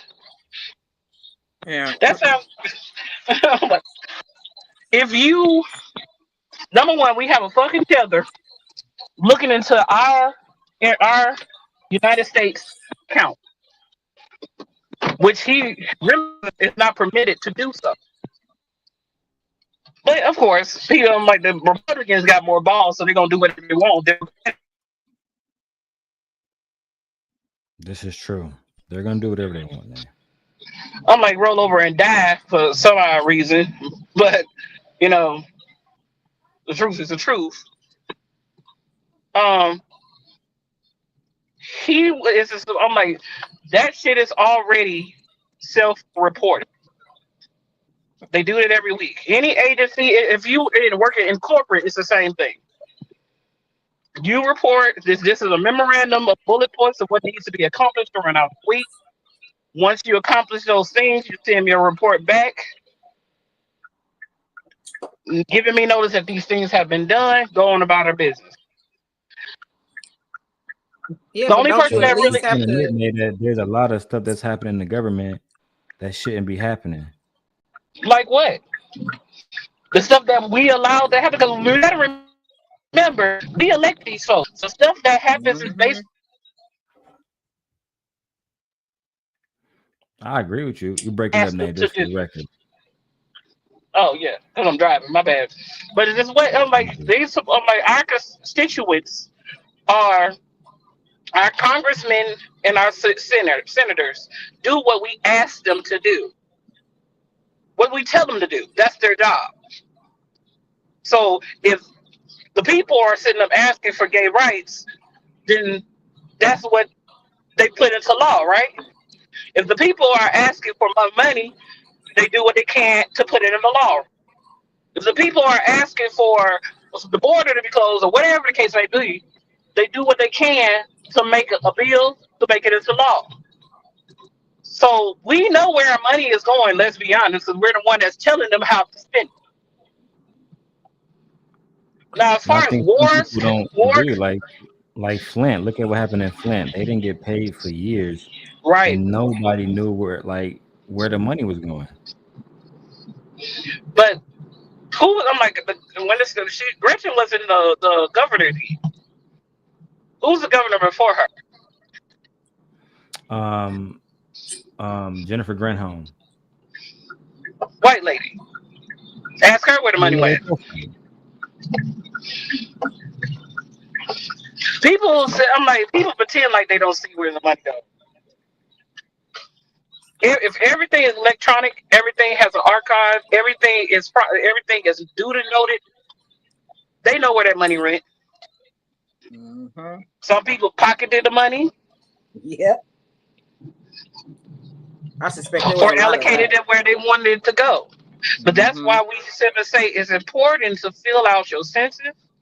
It's important to fill out anything that pertains of counting the amount of people that's in your district, so you can have the proper funds given to you. You notice we haven't But at heard the the end of census report. not yet, and we filled out the census beginning of this year. The last census was done 2020. 2020, yeah. So we won't see it again until 2030.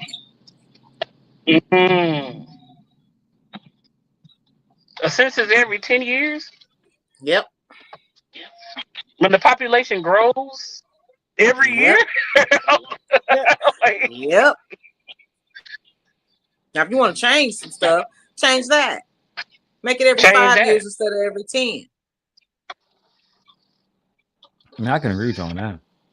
Or every new president. Every new president, we do a census to see where the money is allocated. So we can have our proper funds. I was like, until then, most of the time, that money has been pocketed or spent on something else. That was the real. Because Nancy Pelosi should not be worth almost $30 million. Not at all. You was on your surgery bed. AOC was supposed to get some job, and instead she picked some dude who's I'm so sorry, suffering from throat cancer.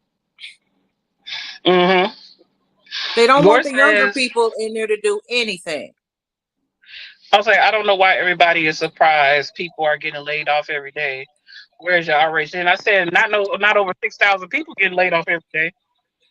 Right. That's a lot of people.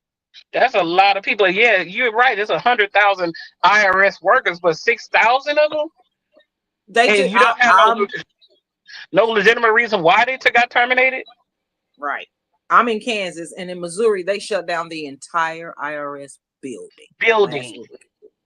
Last week. I don't know how many people. I think it's about 3,000 or 4,000 people there. That's a lot of people. I say you may not think it's a lot because you don't have to work for that company, but that's a lot of people.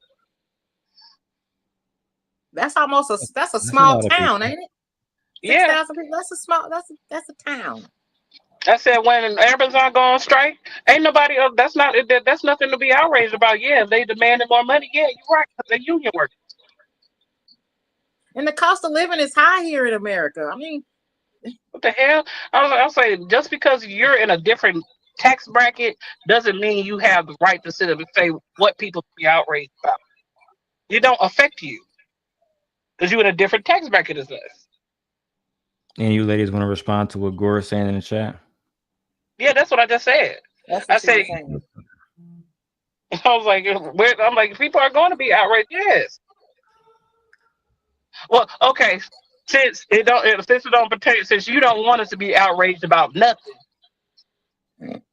then I don't want to hear nobody else complain. I don't even want to hear you complain if it start affecting you. You better not say a word. Don't be outraged then.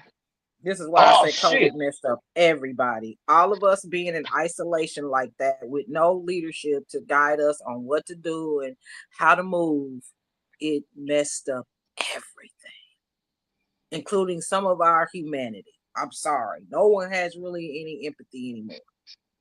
No, not at all. Oh, like in a way, it was a blessing and a curse. Yep. Major blessing and curse.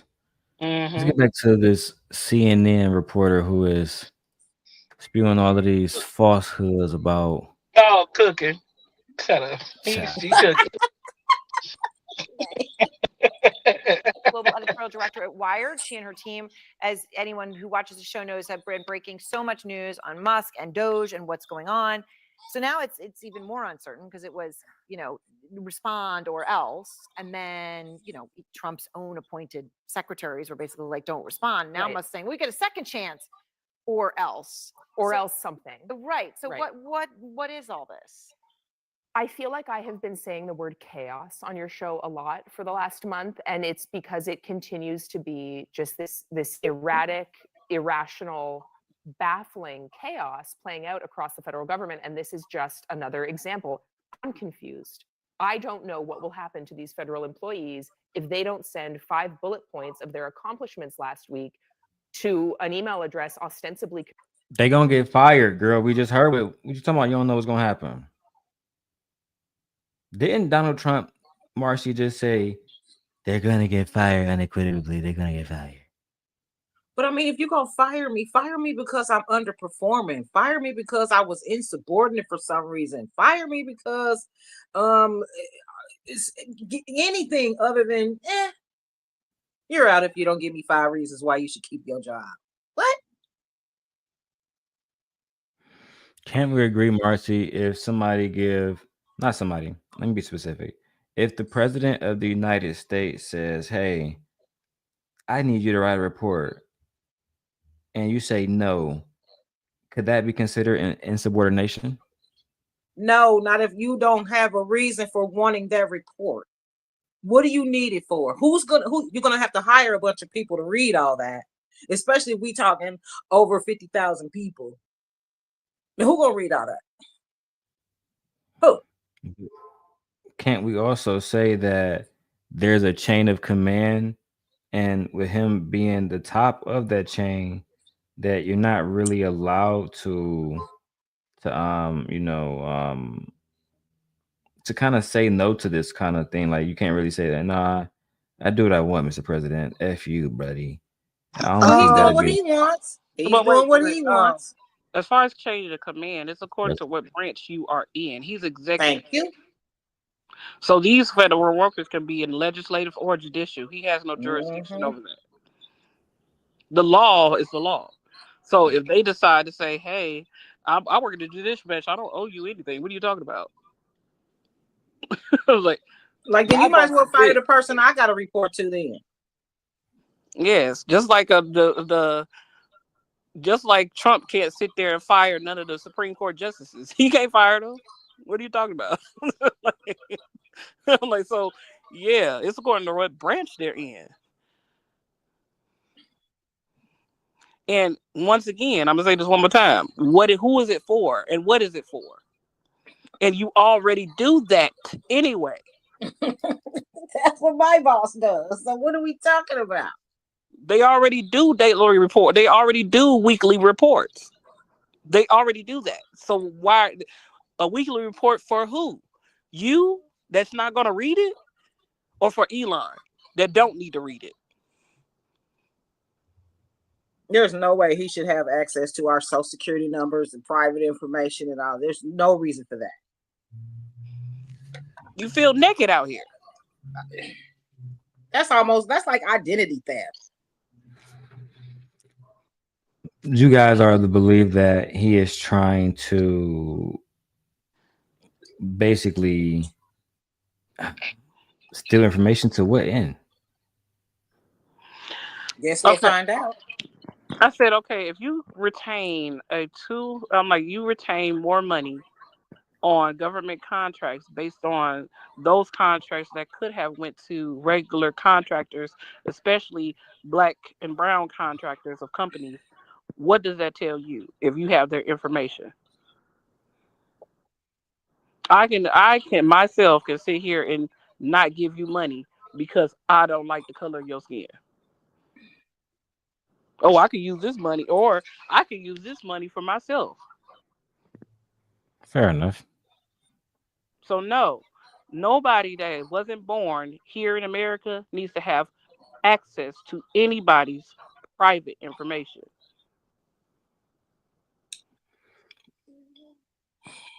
But they have access to that private information already, right? Am I wrong about that? But it's encrypted and under like lock and key, basically, right? But you just have it like, I mean, what's to stop him from putting it on Twitter, right? Mm-hmm. Because he owns it. Mm-hmm. A public platform. Remember, the whole reason he bought Twitter is because he felt like he couldn't say what he wanted. Because they were fact checking him. Because he had so no he clue on a about whim American decided policies. to buy it.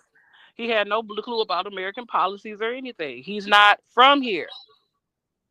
People in Africa South Africa speak English, like in Afrikaans, but they in Swahili and other different languages. But at the end of the day, their prime language is English. But they still don't understand they understand our laws. Now, Gore says Chevron will lay off 8,000 employees, or 15 to 20% of the global workforce. That's a lot of fucking people. Oh my God! But that's their a lot of CEO livelihoods. is under attack. Like so you don't let somebody bully you to firing people. I don't want to say bully. We had an agreement. So you're gonna let someone bully you into firing people? You know, fuck. What agreement do we have? Oh, because I don't want to do what you want me to do. That's our agreement. So I'm supposed to compromise my ethics because you have? Oh, okay. Got it.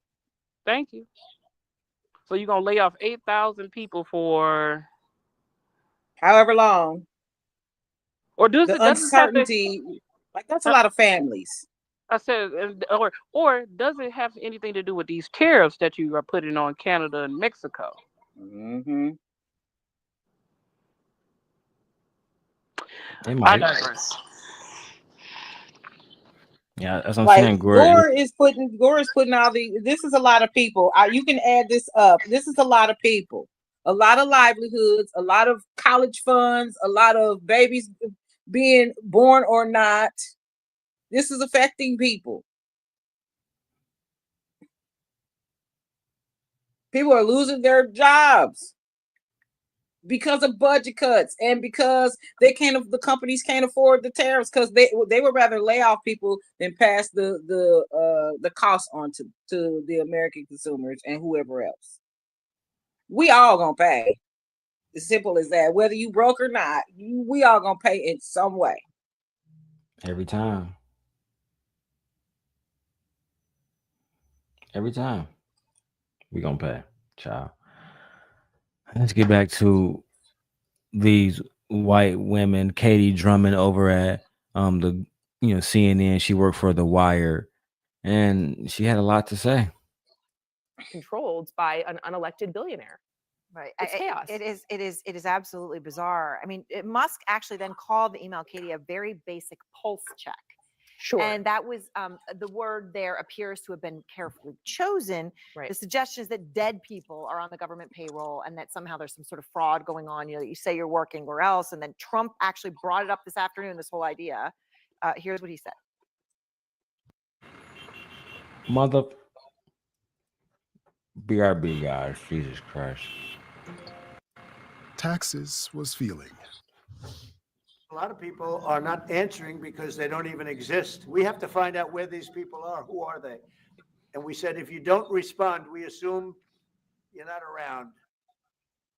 Where does this idea come from? So this is not the first time in recent weeks that Musk and Trump have brought up the notion of dead people, people who don't exist. You know, previously it was Musk commenting on 150-year-olds collecting Social Security benefits. You know, so much of this, I believe, is designed to cater to a conspiratorial part of their base, right? It's the online fans, it's the followers who are attracted to this notion that, you know, dead people are collecting millions of dollars in federal funds or in federal salaries. Or voting in Georgia.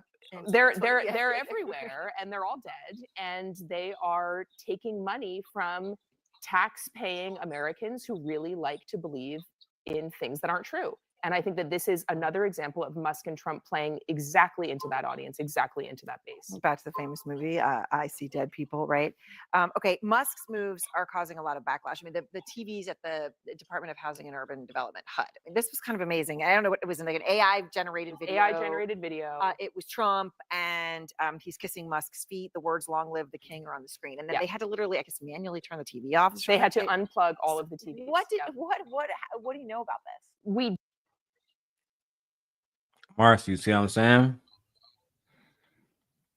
How is it that you have people working in cybersecurity, but meanwhile, somebody's able to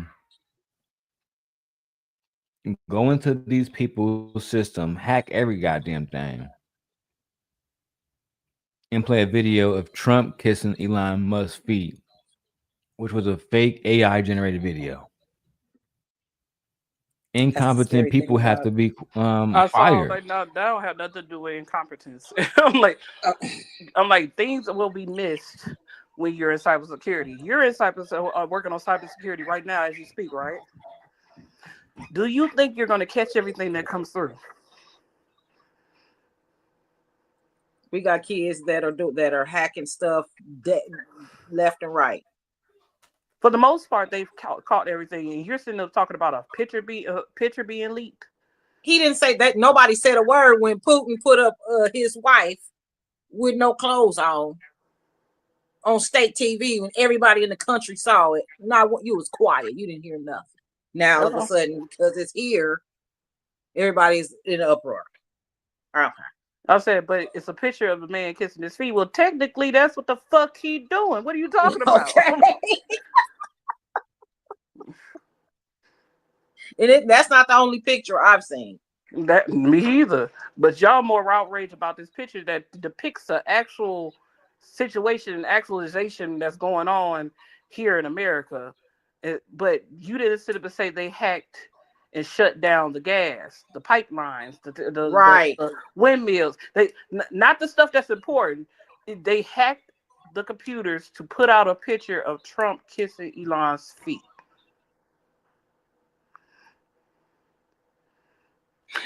Okay. It's for optics. No, it's optics. They don't like it.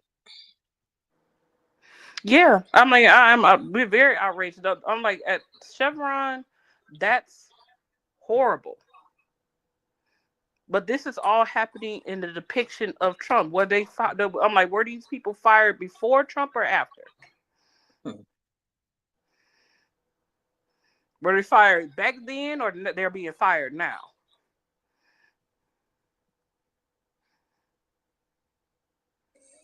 Answer that question for me. If you can answer that question for me, then I won't have to say another motherfucking word. Now, if you sit and say, "Oh yeah, they just not getting fired,"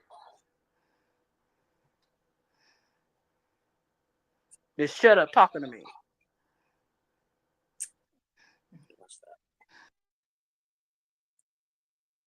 Don't know who's behind it. We don't know how it came to be that this, to be clear, very stressful to watch video was being played all across the TVs in this department.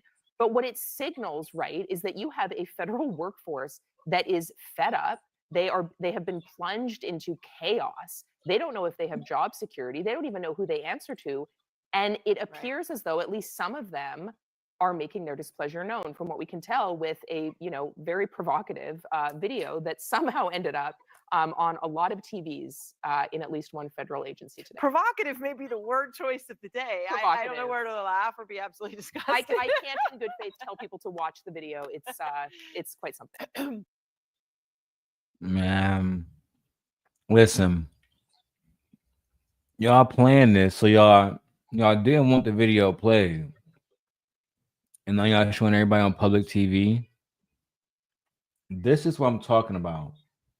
The lamestream media is doing whatever it takes to try to humiliate Donald Trump.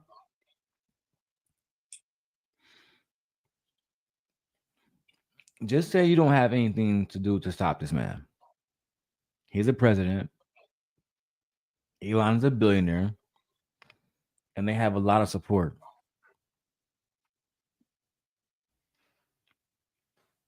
Now, this whole thing about not being able to send an email, I think it's ridiculous. If I get to keep my job, only thing I do is send an email. Boom, email sent, gone, I'm at the door, Marcy. I'm smoking a blunt. I'm enjoying time with my wife afterwards, like it's nothing. I mean, you got to imagine the workload of those people. They send emails, they send emails, answering phone calls and stuff throughout the week. Sometimes 6-7 days out the week. Some of the people work 7 days out the week. Why do I need to send an email to the president of the United States? Or no, Doge, Elon Musk, so he could look over it just to see our daily accomplishments? If you can give me a legitimate reason why, then I'll concede. Because we're spending billions of dollars every year and our country isn't getting any better. Most of our tax budget. Wait. So the list of stuff that we saw scrolling across the screen that we spend our money on is minute compared to what we spend in more. Especially on the military budget. On the military budget. See, he's showing everything but the military. The most taxes go to the military. Over half of it. So the very minuscule things that we saw on that screen ain't nothing compared to what we spend. Maybe possibly getting drugs over here through the military. Maybe possibly going over here and starting wars with people for no apparent reason. Maybe just maybe. Well, I can't say that because they'll think I'm a conspiracist then. But why put out this image of Trump kissing Elon Musk? See, because that's what he doing. But is he not? If he didn't give a shit about Elon's money, it'd be different. But he does, because it helps him too. Like he spent $20 million to go to the Super Bowl, only to leave early. $20 million taxpayer money. No, he spent $20 million to go to the Super Bowl just to get disrespected with a big F you in front of his face by Kendrick Lamar. Like, even the people didn't want you there. But he wants to have a monarchy. He wants to be a king. We can't overlook that. I don't think that's what it is. It came out of his mouth, Darrel. It came out of his mouth. It came out of his mouth. So when this man says something, we have to believe it. I will say this. He lies so much we don't know what to believe. So he could have been lying then, and then again, right now we're looking at him bringing it into truth. He wants to be king.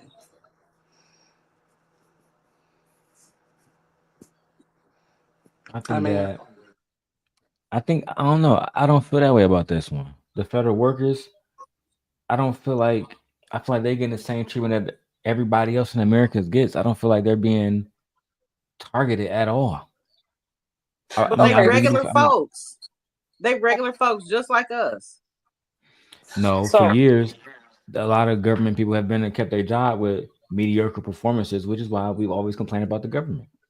But then if that's the case, then I can kind of see why you want to do a performance review. But if they already do all that, because you are under a contract and you can't just quit, or they can do something. I'm not sure what it is.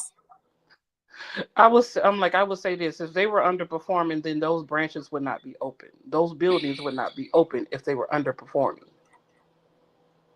They would all automatically shut down. Something like that would have been noticed by a higher branch than them, and they would have then been fired. I mean, they wasn't fired the first go around when he was there, so why fire him now? So he can put in people that are loyalists. He want a bunch of yes men around him. That's it. And who Anybody wants that that? tell him, yeah. He don't want nobody to fight. He wants you to lay there and take it.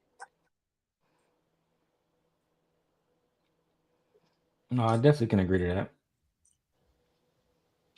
I can see that. I can see how people can think that. But like I said, I mean, I was watching auto workers get kicked out and people leave hospitals in Michigan and nobody cared. Nobody cared.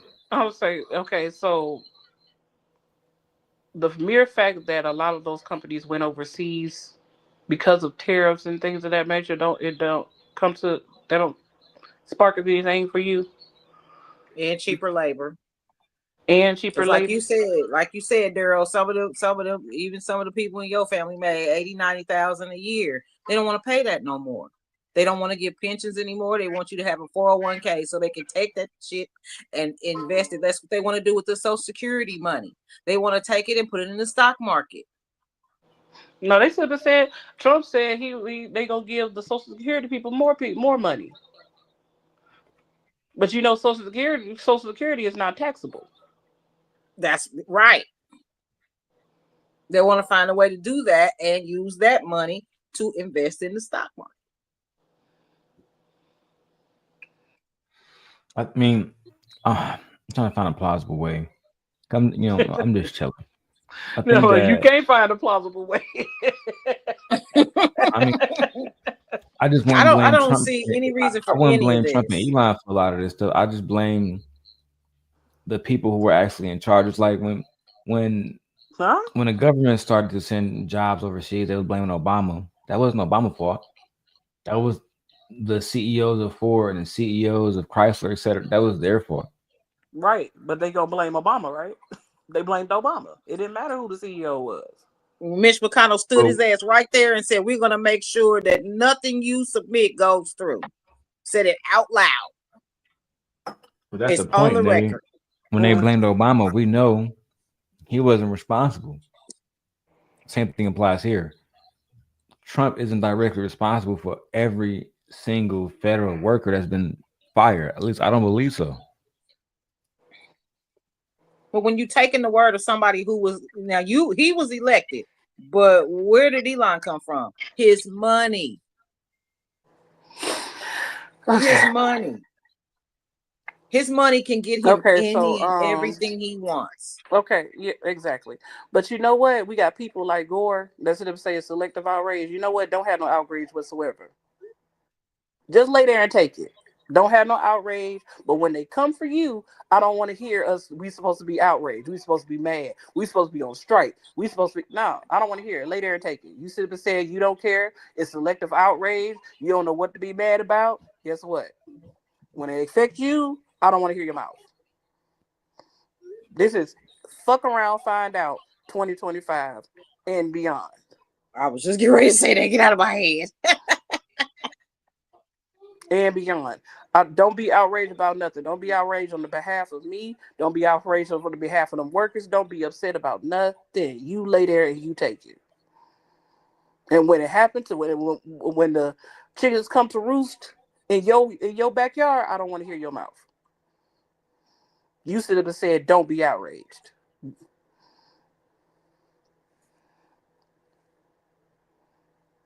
All right, let's get back to it. All right. Thank you very much, Katie. Thank you. Out front now, Letitia Thompson. She's a clinical social worker at the Veterans Affairs Department. And Letitia, I really appreciate your speaking, because I know it doesn't come without real risk at this time, but you're choosing to speak out and put a face on this for so many in America. Can I just start with, you were instructed, I know, by your department to reply to that email, which basically said, hey, tell us what you did last week, justify the existence of your job. And we're here up against the deadline for that reply. Have you finished your reply, and what did you say? I have not finished my reply as of yet. However, I plan on just emphasizing the fact that I have, supported my performance standards, and, applied the what is expected of me in my job description.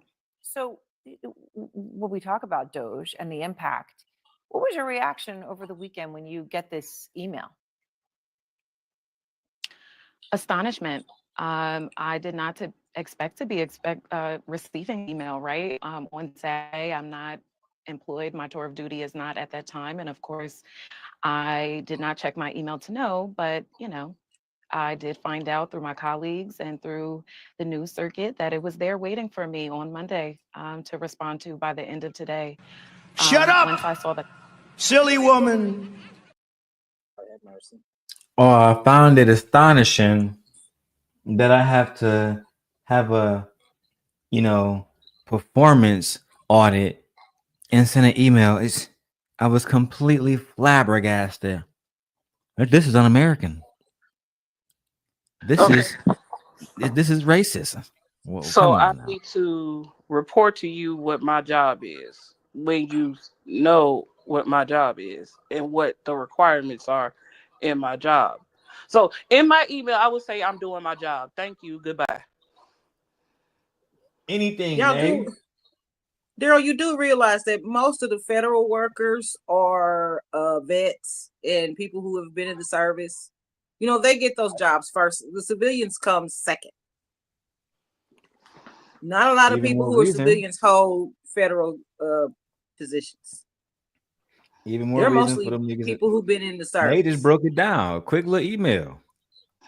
Yep. No, damn well that I'm like, damn well they gonna want a bullet point. I'm like, in that email it said more. You got to sit up and explain to them what you did throughout the week. It ain't though I did my job. So you telling me but how long does that take? That can take up to a minute. It's according to what's on your plate. And based on her strength, she works for a city. But no, you don't get paid enough to write a report of you doing the same thing that you do every freaking week. And they don't get weekly checks. They get paid salary twice a month. So no matter how many hours they work, they get paid the same amount every time they get paid. Same amount every time. Every single time. So you want me to write, you know what? Fuck it. So I'm like, fuck it. Then since it's a since you don't know what my job is when I've been working the job longer than you, fuck it. I guess I don't even wonder what report American, what American is in a position to say, you know what, I don't care about my mortgage today, Marcy. I don't care about none of that. Gore. This nigga want me to send an email.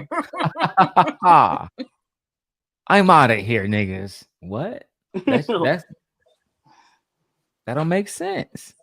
I can see it now. I clocked in. I sat down. I filled out this email for you. If she works for Veterans Affairs, then that means she works with they, and they have to get funding for that. She ain't just exactly just paid just because they have to send funding to the Veterans Administration. Once again, that whole agency encompasses the hospital, their mental health, their medication, their hospital visits, all of that, because they get government health care. I'm gonna say this: you work for the government, correct? Don't you do? I'm like, you already get weekly. I'm like, if you have to make a quota, right? That's at any job, even at Amazon. They will be able to notice if you're lackluster because Oh yeah, everything. they're gonna do this immediately. I'm like, that's even with the federal government, it's the same thing. So they will come get you if you wasn't doing your job, right?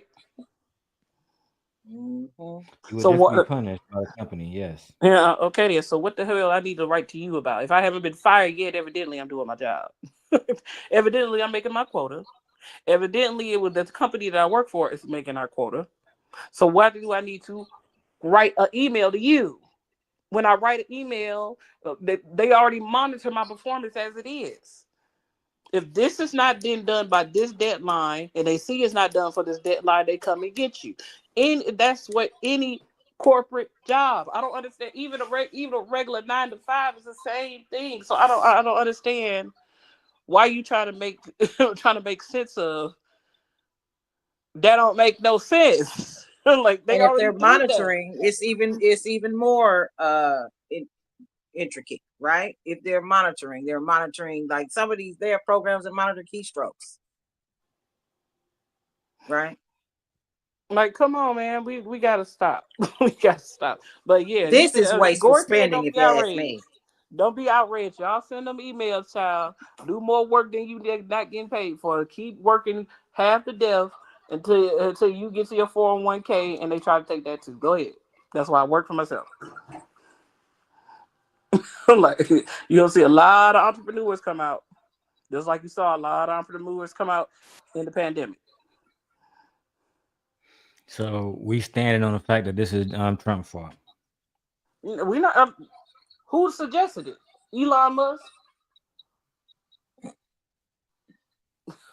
No, Who suggested? Who idea was this? it was George Trump's. Oh, so why not? Oh, we can't blame Trump. Oh, we can't blame him. Gotta blame somebody else, dog. Blame that nigga Joe Biden.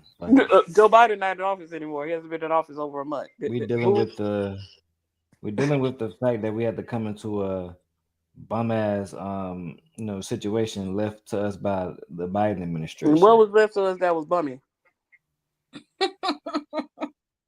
We was supposed to get reparations, and the niggas didn't do nothing. We still ain't gonna get them because still ain't gonna get them under this nigga. No, Trump about to go ahead and give us that. For white, no, that's for white men. That is not for us. That is for white men. That's out there too. Did Trump mention about giving in Project 2025? Did he mention anything about giving reparations to black people? My president don't know about that. Get rid of us. My president not associated with that. What? He going down the list. He checking them. He's making it. He made that He list. went down the list, checking it twice. He don't know if he gonna be nice or naughty to you. What are you talking about? He said it all right now. Because he is surrounded by the people who authored that crap. I mean, I have no idea what that is. You know what? He don't believe you're being abandoned right now.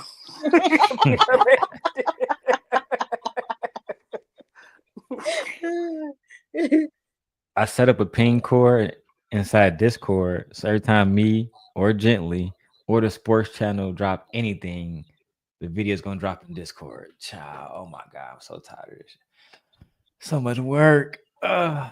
Anyway, okay, let's get back to Letitia Thomas, who works for the Department of Veteran Affairs, who says that she found it insulting that President Trump and Elon Musk would send her an email telling her she gotta tell them what the hell you doing. You know you can't tell no black woman to do nothing, boy. Please. He need to be sending us emails. We the American people what he does. Right. And he said, Doris said, don't hold my breath. I will never hold my breath because I will never back down. I don't know what you talking about, sir. And you talk about 20. I still haven't read it because they just reported on February 12th, 2025. And don't Chevron CEO like Trump? All the CEOs do, including the one Joy Reid used to work for. Okay, then. So once again, Like, once again, he was going to do that regardless because he's loyal to who? Trump. And if Trump say jump, they gonna ask how high. So he was gonna. He's a millionaire. If it helps benefit him, then of course I'll lay out 8,000 people too. What are you talking about? Donald Trump is only asking for a simple email. That's all. He ain't gonna read it. So what's the point? Okay, we saying, okay, how many government workers are there? Federal workers? Okay, well over 100,000, right? Oh yeah. Okay, we gonna send all these emails to this one computer here. So Donald Trump can view when he doesn't have no type of college education, no type of education in accounting, auditing, no degree in nothing. So half of the jobs that people work, he probably don't have a clue about. Just for him to read my performance throughout the week, when my performance is monitored throughout the week by the company itself, so you can feel Yes, better ma'am. at night. That's it. So you can feel better at night, and you gonna stay up night and day when you have a motherfucking country to run, night and day reading these emails to make sure that I'm doing what I've been doing for the past 15, 20 years. Yes. You know that sound dumb. Ridiculous.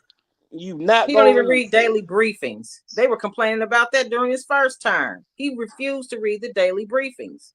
This is a man who stole secret documents and took them to his house and put them in a bathroom that no one uses. No, Bumpy, just send the emails, y'all. You know what, federal workers, keep y'all jobs. Send the email for him not to read it. Go ahead, send him an email. Make the email so long that that his brain busts after he finished reading them. Make it long, make it lengthy, Bo. Let him understand that you accomplished whatever memorandum that you got at the beginning of the week. Make sure you explain every bullet point so he can understand it. So so he can come back and say, you know what, that's too much to read. I'm sorry. Oh, he'll never do that. Yeah, go ahead. Y'all send them emails. Go on, send him them emails so he can feel better, so he can feel like he's doing something. For him not to understand how to word, he said, use big words. Gotta love the poorly educated. Child. Let's get back to it. The content of that email, I found it to be very disrespectful and insulting. The federal workforce goes to work every single day and provide critical services to working families, veterans, seniors, students every single day. We have to actually complete performance standards about every 6 months. That accounts for our Did I not just say that? duties in the federal government. So, it was just clear to me. Didn't Write I just that in say the email, girl.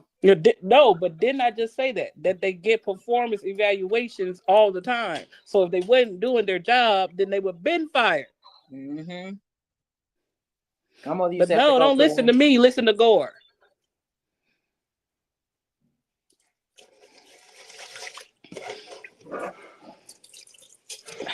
Team Gore, right. Gore, tell her, Gore. He's a sponsor, so I'm not gonna mess up the sponsor. Go ahead. Send $50, Gore. Shut up. I'll leave you alone. Yeah, we got different rules, Gore. Anybody can be dropped. Like if you drop me as $100. The drop Nate, Gore, it's $100. Damn. I know he'll happily send that.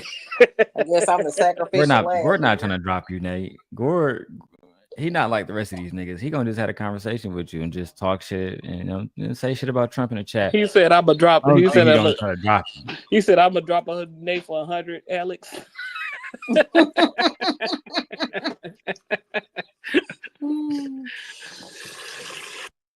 Nah, Gordon not trying to drop nobody, but I will drop the link to the Cash App in the chat just in case. Let's keep going. That the email was, yet another scare tactic meant to humiliate, dehumanize, demoralize the federal workforce. And in fact, we want to go to work every day. We, are accountable to the American public and not to a billionaire. So President Trump praised the idea from Elon Musk, right? This idea to send the emails. Here's what he said.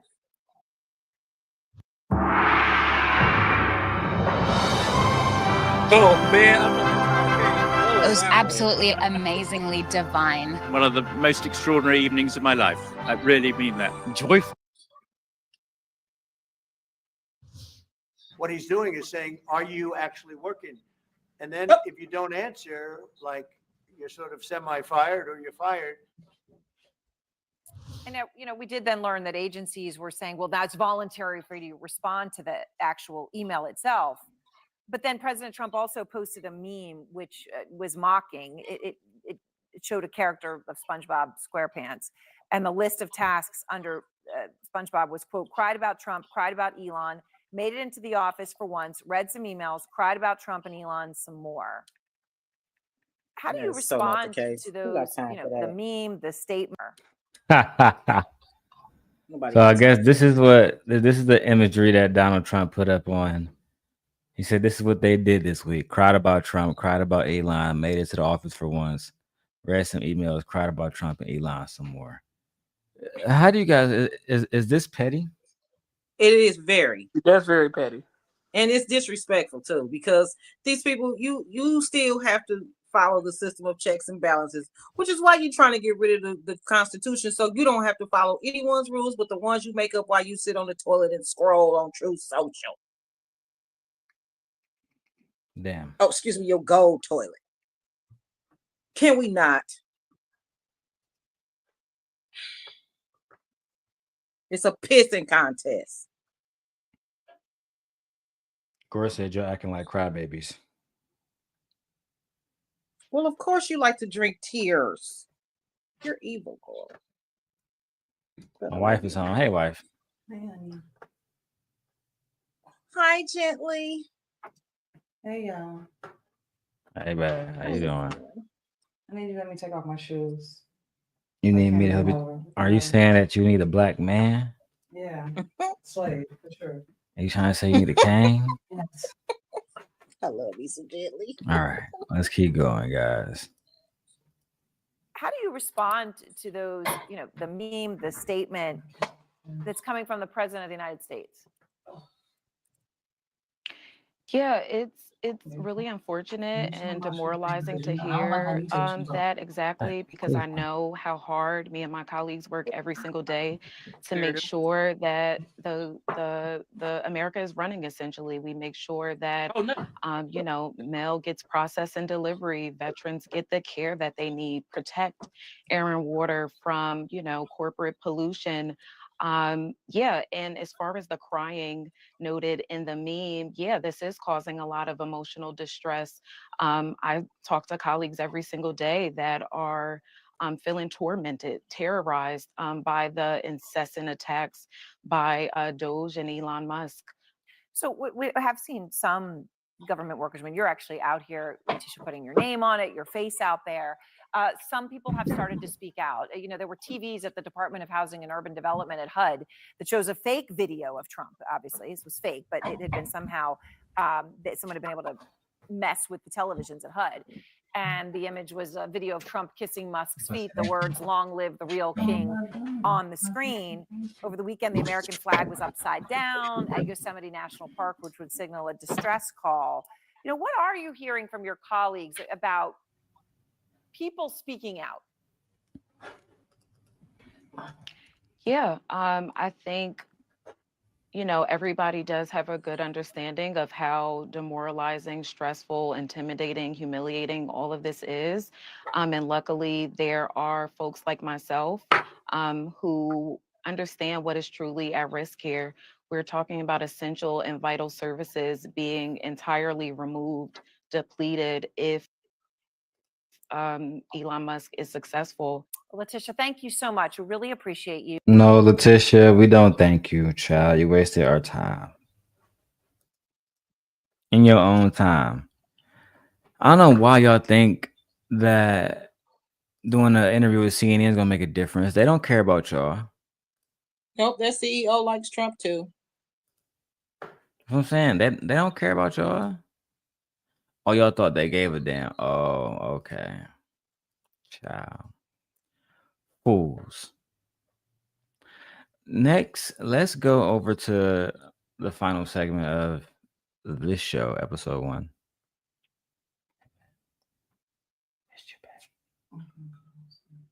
What you about to go? You about to go cook and clean? I'm like, what you about to go do that? Yeah, you about to What you leave? about to cook? I'm cooking right now. Oh, what you cooking? What you cooking, Nate? My I can wife about imagine to that go make some food. She about to make some ham hog, No, I'm talking everything. about. All right, so next, I'm glad I'm gonna cover this video. Shout out to Joy Reid, man. I do feel like Joy Reid was blackballed around this bitch. Yeah, I'm not They got her surprised. out of here. I'm not surprised at all. Oh, did you see But what Rachel Maddow still got her show? But did you see what Rachel said? Oh, Rachel called him out on live. She been calling him out. No, she did it real bad today though. Ooh, gonna have to find it. She said, "Don't I be got the clip. surprised." I got the clip of Rachel. That's my last clip of the day, actually. Oh, Shout out to this woman. I think her she name is went Joteka off. Edie. This woman is fine as hell. Oh, she is. She is so pretty. Fine as hell. She is pretty. Let's go. With a gap. Bring to this stage our sister, a truth teller, and someone who we are all committed to making sure that we speak truth to power and standing in solidarity with our sister, Joy Reid. Let's go, Joy. So full that I hope I can get through this. I want to thank you, Joteka, and I will say our SOAR president literally called me from the as she was taxiing on the plane to say that she was flying back from California, and it was just overwhelming to receive that call. Khalil, all of those who have been on the phones with me, and Angie Rye, who has been essentially babysitting me and taking care of me, and Tiffany Cross has been doing the same. My husband is on this call, who's also been doing the same. Mignon Moore, who, you know, my counselor, who's been so great, so kind to just always give me advice. Obviously, Joteka, you are just everything. Holly, who I've been bugging and harassing, who's been making all the technical. I can't even name everyone. Everyone, you all know that you are valuable. You are wonderful. And, you know, I hope I haven't missed anyone. It's just my heart is so full. I'm trying to get through it. But everyone took the time on a Sunday when it was not a regular call to get on this call. I can't even begin. Shout out to Gore for his $20 cash app. Like I said, he wasn't trying to drop Nate. He said, "Great show. Appreciate it, man. Appreciate it." And he Yeah, I like said, talking shit "Good to Gore. riddance to Joy Taylor." You say what, Nate? I say, you know, I like talking shit with Gore. Oh, yeah, Gore, he not trying to drop you. No, He I love said, talking "Good to Gore. show and good riddance to Joy Taylor, child." I gotta get a new money song, Gore, for this channel. It's gonna be Trump dancing. We'll have it soon. Ooh, to the Not to the for the village daily people. rundown, though. You not when you. This is a conservative, family, Christian oriented show. Oh my God! Who on this panel religious? I pray every day. Yeah, even though you stopped in the midst of that lie. God said, "Don't play with me, nigga." Nigga, I haven't got a call from you since last year, nigga. I fuck around saying to this channel, nigga. Stop playing, nigga. Shut this bitch down. I send this bitch to Crispy. Tell me why nigga Tommy blocked me on YouTube, on Twitter yesterday. What a little bandit. Oh man, nobody give a fuck. Right. Crispy ass nigga. You still crispy. Shout out to Dawn. She just hit me up and said she subscribed. Thank you, Dawn. Yes, this is a God-fearing channel, guys. Look, Oh goodness! I know the just devil stop. got y'all, But watch y'all language, ladies. Jesus Christ. Where's Kevin? Ain't nobody on this channel conservative. Nobody on this on this page on this board is conservative. Okay. I'm like, we wild. We would have been put out the country. Seriously. Ooh, shit. Welcome, Dawn. What's up, Hey, Dawn? beautiful. Cool. And Dawn, hey, Dawn. as you can imagine, I have been through every emotion over the past several days. Tasha knows, she's been on the calls with me for some of them. You know, Angela surely knows. Carrie Jammy's been on with me. Alicia Garza. Like I've just been talking to we call ourselves our machetes. I've been talking to so many people, but I've been through every emotion from, you know, anger, rage, disappointment, hurt, you know, feeling that, you know, guilt, you know, that I let my team lose their jobs. But in the end, where I really land and where I've landed on today is just gratitude, just pure gratitude, and gratitude, not just because people would take the time to get on a call like this, or to take care of me, but also that my show had value, and that that what I was doing had value. And in the end, I'm sorry, I try not to cry on TV. And I think this is kind of like me on TV, so I apologize. And that it mattered. I see Karen is there, and she's been texting me as well. And so what I will just say is that in the end, thank you. Where I land is that the moment of guilt that I felt, that I went hard on so many issues, whether it was the Black Lives Matter issues of a young baby or a mom or a dad that was killed, or when we opened up people's eyes to the fact that Asian Americans were being targeted, and not just Black folks, or went hard for immigrants who've done nothing but come to this country like my parents did and try to make a life and defended them. Or whether we've talked about what the president is doing that is subversive to the Constitution, that is injurious to our liberty, you know, defending books that people find inconvenient, you know, that Nicole Hannah-Jones put into our spirit, that we need to understand 1619 as the real founding of this country, whether it's talking about any of these issues, and yes, whether it's talking about Gaza, and the fact that we as the American people have a right to object, to little babies being bombed. And where I come down on that is I'm not sorry. I am not sorry that I stood up for those things, because those things are of God. And you know, I'm a church girl too, and those are the things that I was taught were of God. And so I'm not sorry. I'm just proud of my show. I'm proud of my little team, the little team that could. I told them today they were the Avengers. They were this little diverse team who we constructed deliberately to represent every type of person in this country, every religion, every faith, every race, every region, every sensibility, every sexual orientation. We said we were intentional. I was very intentional in building my team, inspired by the great Melissa Harris Perry, my dear sister, Melissa Harris Perry, from whom I inherited television, okay, who gave me, with her grace, the opportunity to host in her sacred hour on the weekends, and let me open the door to a Tiffany Cross, let me open the door to Black people who were not typically on TV, to a Tracy, who started as my producer and then got nominated for an Oscar because she's so brilliant. Let me open the doors to Black people to talk about economics and science and not just Black pain. I am not sorry. And I am so proud of what we did, and so grateful that God gave me nearly 5 years to do it. And in total, nearly 10 years to do television my way, on my terms. And so it's been a very strange Black History Month. I won an NAACP Image Award, as did Ms. Joteka, for this show.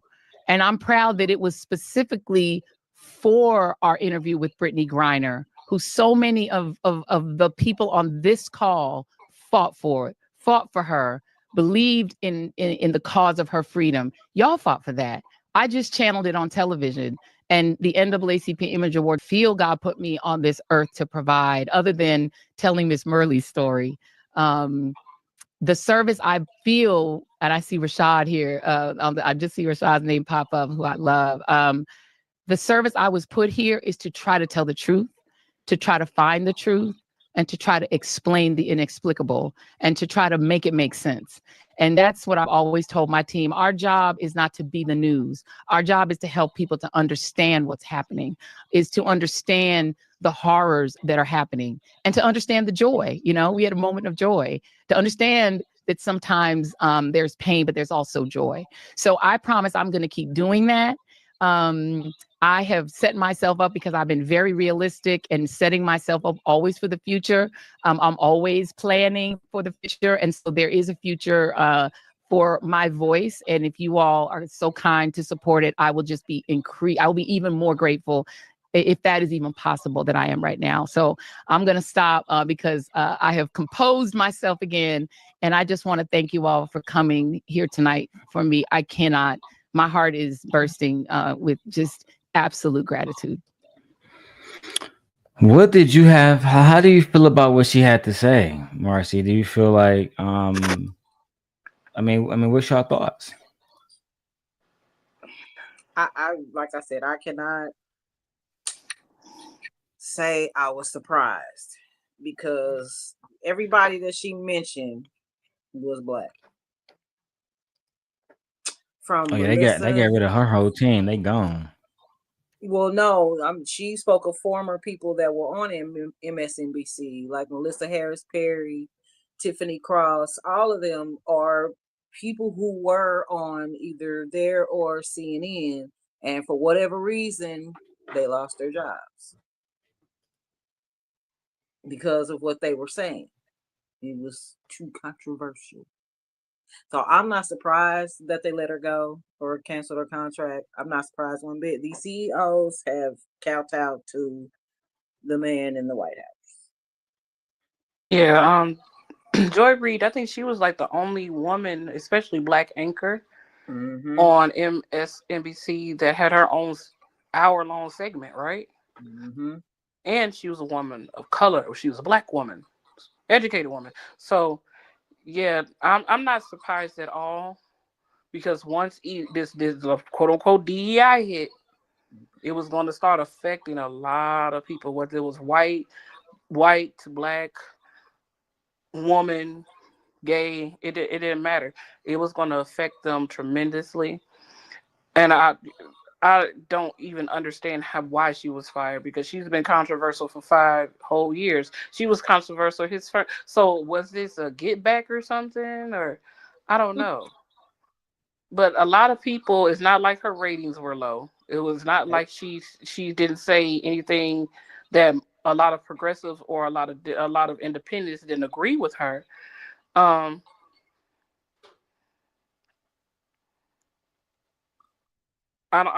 We really don't understand why she was fired at this point. But moving forward, I'm glad she set herself up, which women usually do. They always have a backup plan.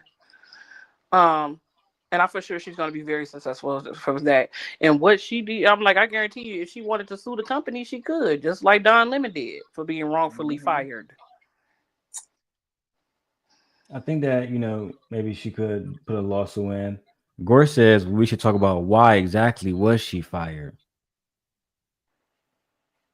Do anybody know why she was exactly fired? Right. I don't know exactly why she was fired, no, but this woman, Rachel Maddow, did I pronounce her name? She did go off about it. Now, Gore, I did see a lot of these different headlines about MSNBC having historic low ratings. So that's because people don't trust mainstream one could media say anymore. if people watched her show, like everybody who I've talked about it with so far offline, mostly content creators, they never watched her show, like a full show. Like they never actually watched it or download the MSNBC app and watched it. You know what I mean? You don't have to. I'm like, you can have the channel. MSNBC is on regular local channel or regular channel or on cable news. But let's be clear. There is, I forgot the website. It's a place where you can check the ratings on each news company, and her ratings were just fine. They were just about neck and neck with here with Rachel. So yeah, that's not true. Her ratings were less. Okay. Not true. And I was like, if that's the case, she would have been she would have been fired. Like, so yeah, that's not true. All right, I'm gonna get to the last segment of the day, which is Rachel breaking down why she believes firing Joy Reid was a bad thing. She's basically clocking T right now, child. Let's get into this. If it is okay with you.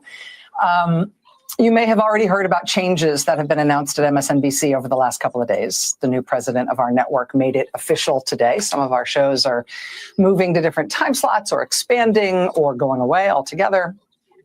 In prime time, just so you know, I am here 5 days a week for the first 100 days of Trump's presidency as planned. And as planned, I will go back to just Mondays after that. That is not changing. What is changing is that the show, Alex Wagner Tonight, is not coming back at 9 after the first 100 days. Instead, Alex will be a senior political analyst for MSNBC, and Jen Psaki will start hosting the 9 p.m. hour all the other nights except for Mondays. So that's a big change. An even bigger programming change is at 7 p.m. Eastern, where Joy Reid's show, The Readout, ended tonight. And Joy is not taking a different job in the network. She is leaving the network altogether. And that is very, very, very hard to take. I am 51 years old. I have been gainfully employed since I was 12. And I have had so many different kinds of jobs, you wouldn't believe me if I told you. But in all of the jobs I have had, in all of the years I have been alive, there is no colleague for whom I have had more affection and more respect than Joy Reid. I love everything about her. I have learned so much from her. I have so much more to learn from her. I do not want to lose her as a colleague here at MSNBC. And personally, I think it is a bad mistake to let her walk out the door. It is not my call, and I understand that, but that's what I think. I will tell you, it is also unnerving to see that on a network where we've got two non-white hosts in primetime, both of our non-white hosts in primetime are losing their shows, as is Katie Fang on the weekend. And that feels worse than bad, no matter who replaces them. That feels indefensible, and I do not defend it. But there's just one other piece of it that you should know. From your side of the TV screen, you will mostly see changes in terms of who's in the anchor chair. And actually, everybody who's going to be in anchor chairs from here on out are great colleagues and great at what they do. And you are not going to be disappointed in who's on our air and what you're going to be seeing. But one thing you cannot necessarily see is that the people who get our shows on the air, they're really being put through the ringer. Dozens of producers and staffers, including some who are among the most experienced and most talented and most specialist producers in the building, are facing being laid off. They're being invited to reapply for new jobs. That has never happened at this scale in this way before when it comes to programming changes, presumably because it's not the right way to treat people and it's inefficient and it's unnecessary. And it kind of drops the bottom out of whether or not people feel like this is a good place to work. And so we don't generally do things that way. Maybe all of our folks, including most of the people who are getting this very show on the air right now, maybe they will all get new jobs here. And I hope they do. But in the meantime, being put in this kind of limbo, the anxiety and the discombobulation is off the charts at a time when this job already is extra stressful and difficult. It is not news for me to tell you that the press and freedom of the press are under attack in a way that is really, it's a big deal for our country. It's very visceral for us here. I know that the business of the press is not an easy thing, and I know that no job is forever. But I think I'm safe in saying for all of us anchors who you know through the TV, Please know that what pains us the most is not what happens to us. It is what happens to our coworkers on whom we depend and who you don't necessarily know, but we respect and love them and depend on them. And did I mention we respect them? You did. This is a difficult time in the news business, but it does not need to be this difficult.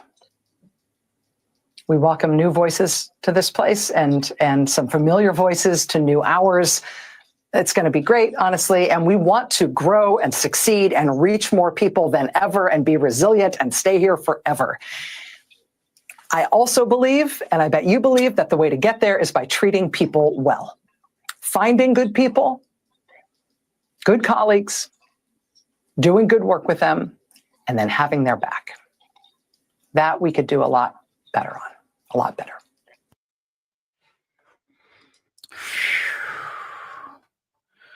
All right, we come up on the 3-hour mark. I want us to give our final thoughts about everything that's going on with Joy Taylor. Oh, damn. With Joy Reid. Thinking about titties today. With Joy Reid being fired. And to be honest, she has a lot of support. So I'll let Marcy go first. Marcy, do you have any final thoughts today? We need to check our humanity. We just need to check our humanity. Like, seriously. And that's it. Okay, thank you. And Nay, any final thoughts today, Nay? I would say this. This year, 2025, everybody's about to fuck around and find out where they really stand here in America. And pretty much, if you don't have enough money to efficiently suffice or survive right about now, you're pretty much screwed. Right now, they want to be like Dubai, where there's rich and there's just plain out poor. There's no such thing as middle class, upper class, none of that. It's either you're rich or you're poor. What we see is what we're starting to understand, and what is being implemented will affect everybody's lives. It doesn't matter what party you're in. Now, if you have money, it might not affect you as much, but for the people who are everyday citizens that pay more taxes than you can ever imagine, that makes you rich in the position that you're in, it's a big ass slap in the face to us. Honestly. A big ass slap in the face, but what would you say? You're rich. You don't have to worry about shit. That's all I'm gonna say. All right. For me, I would just say this. I hope that Joy Reid comes to YouTube, and I hope that she starts a channel, because a lot of people want to hear what she has to say, whether we like who she support or who she don't support. She is a Black woman, and I do support Black women. I do want her to be able to speak her mind and be able to have a platform.